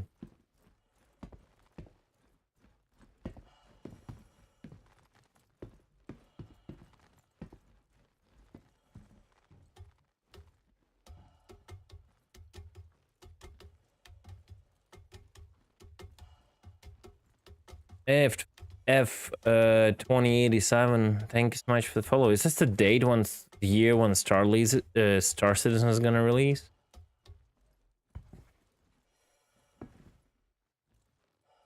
Oh, even higher. Look at that.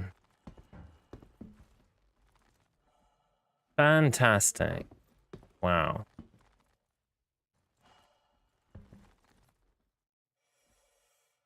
Well. Oh, you can get even higher. Oh, wow.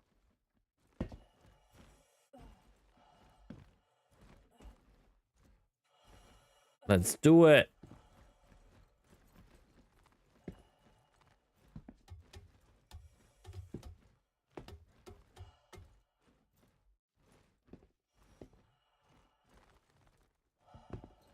At some point, the FPS was okay, but on foot, and then it just crashed.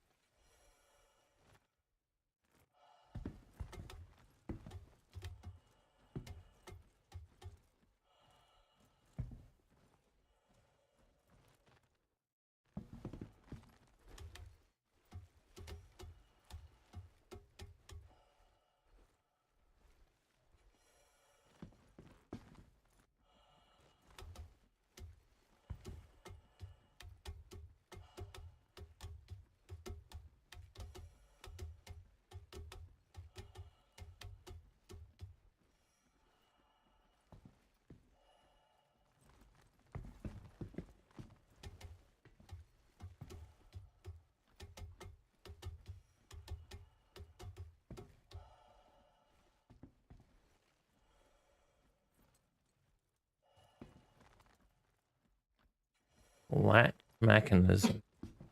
That's pretty cool. I wish it was day so I could actually see something. And I wish I had more than 10 FPS, but... Not even boxed here on top. Wow. Sad. Did that guy give up or not? Probably he just crashed into the water or something. Right, guys. I'm off. Oh, what's this? Nothing. I'm off the PTU. I'm gonna go and play some live. What time is it? Wait, what? It's 10. No, I'm calling it. Sorry. I'm calling it. I thought it wasn't even 9 and it's 10 already. Holy crap. Yeah, because I forget I started like super duper late today.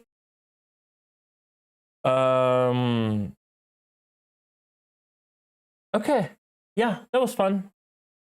That was fun. I will be back tomorrow. I hope I don't go to sleep too late, and I'll be up earlier, and we'll see. Let me check if they're saying anything about the patch.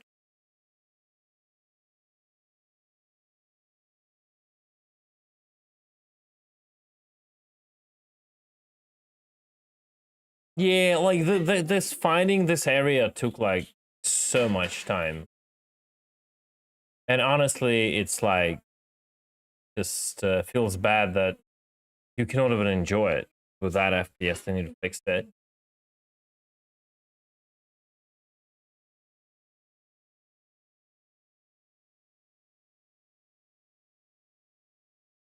Yeah, I mean, like for me, I had those lights. You said it didn't render for you, but for me, those lights kind of, yeah.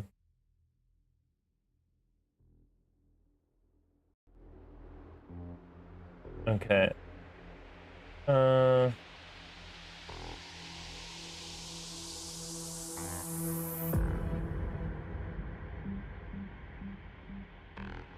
Yeah, they're still trying to put up a build. We're gonna see tomorrow together. Maybe they'll give us Santokai. I don't know. Anyways, that was fun. Thank you so much for being with me. Thank you so much for watching. I appreciate all the support, guys, as always. And I'll see you all tomorrow.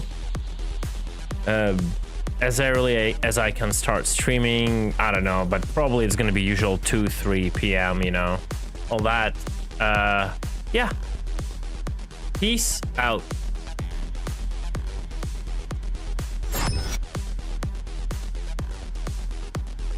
I'll rate someone. Give me a second.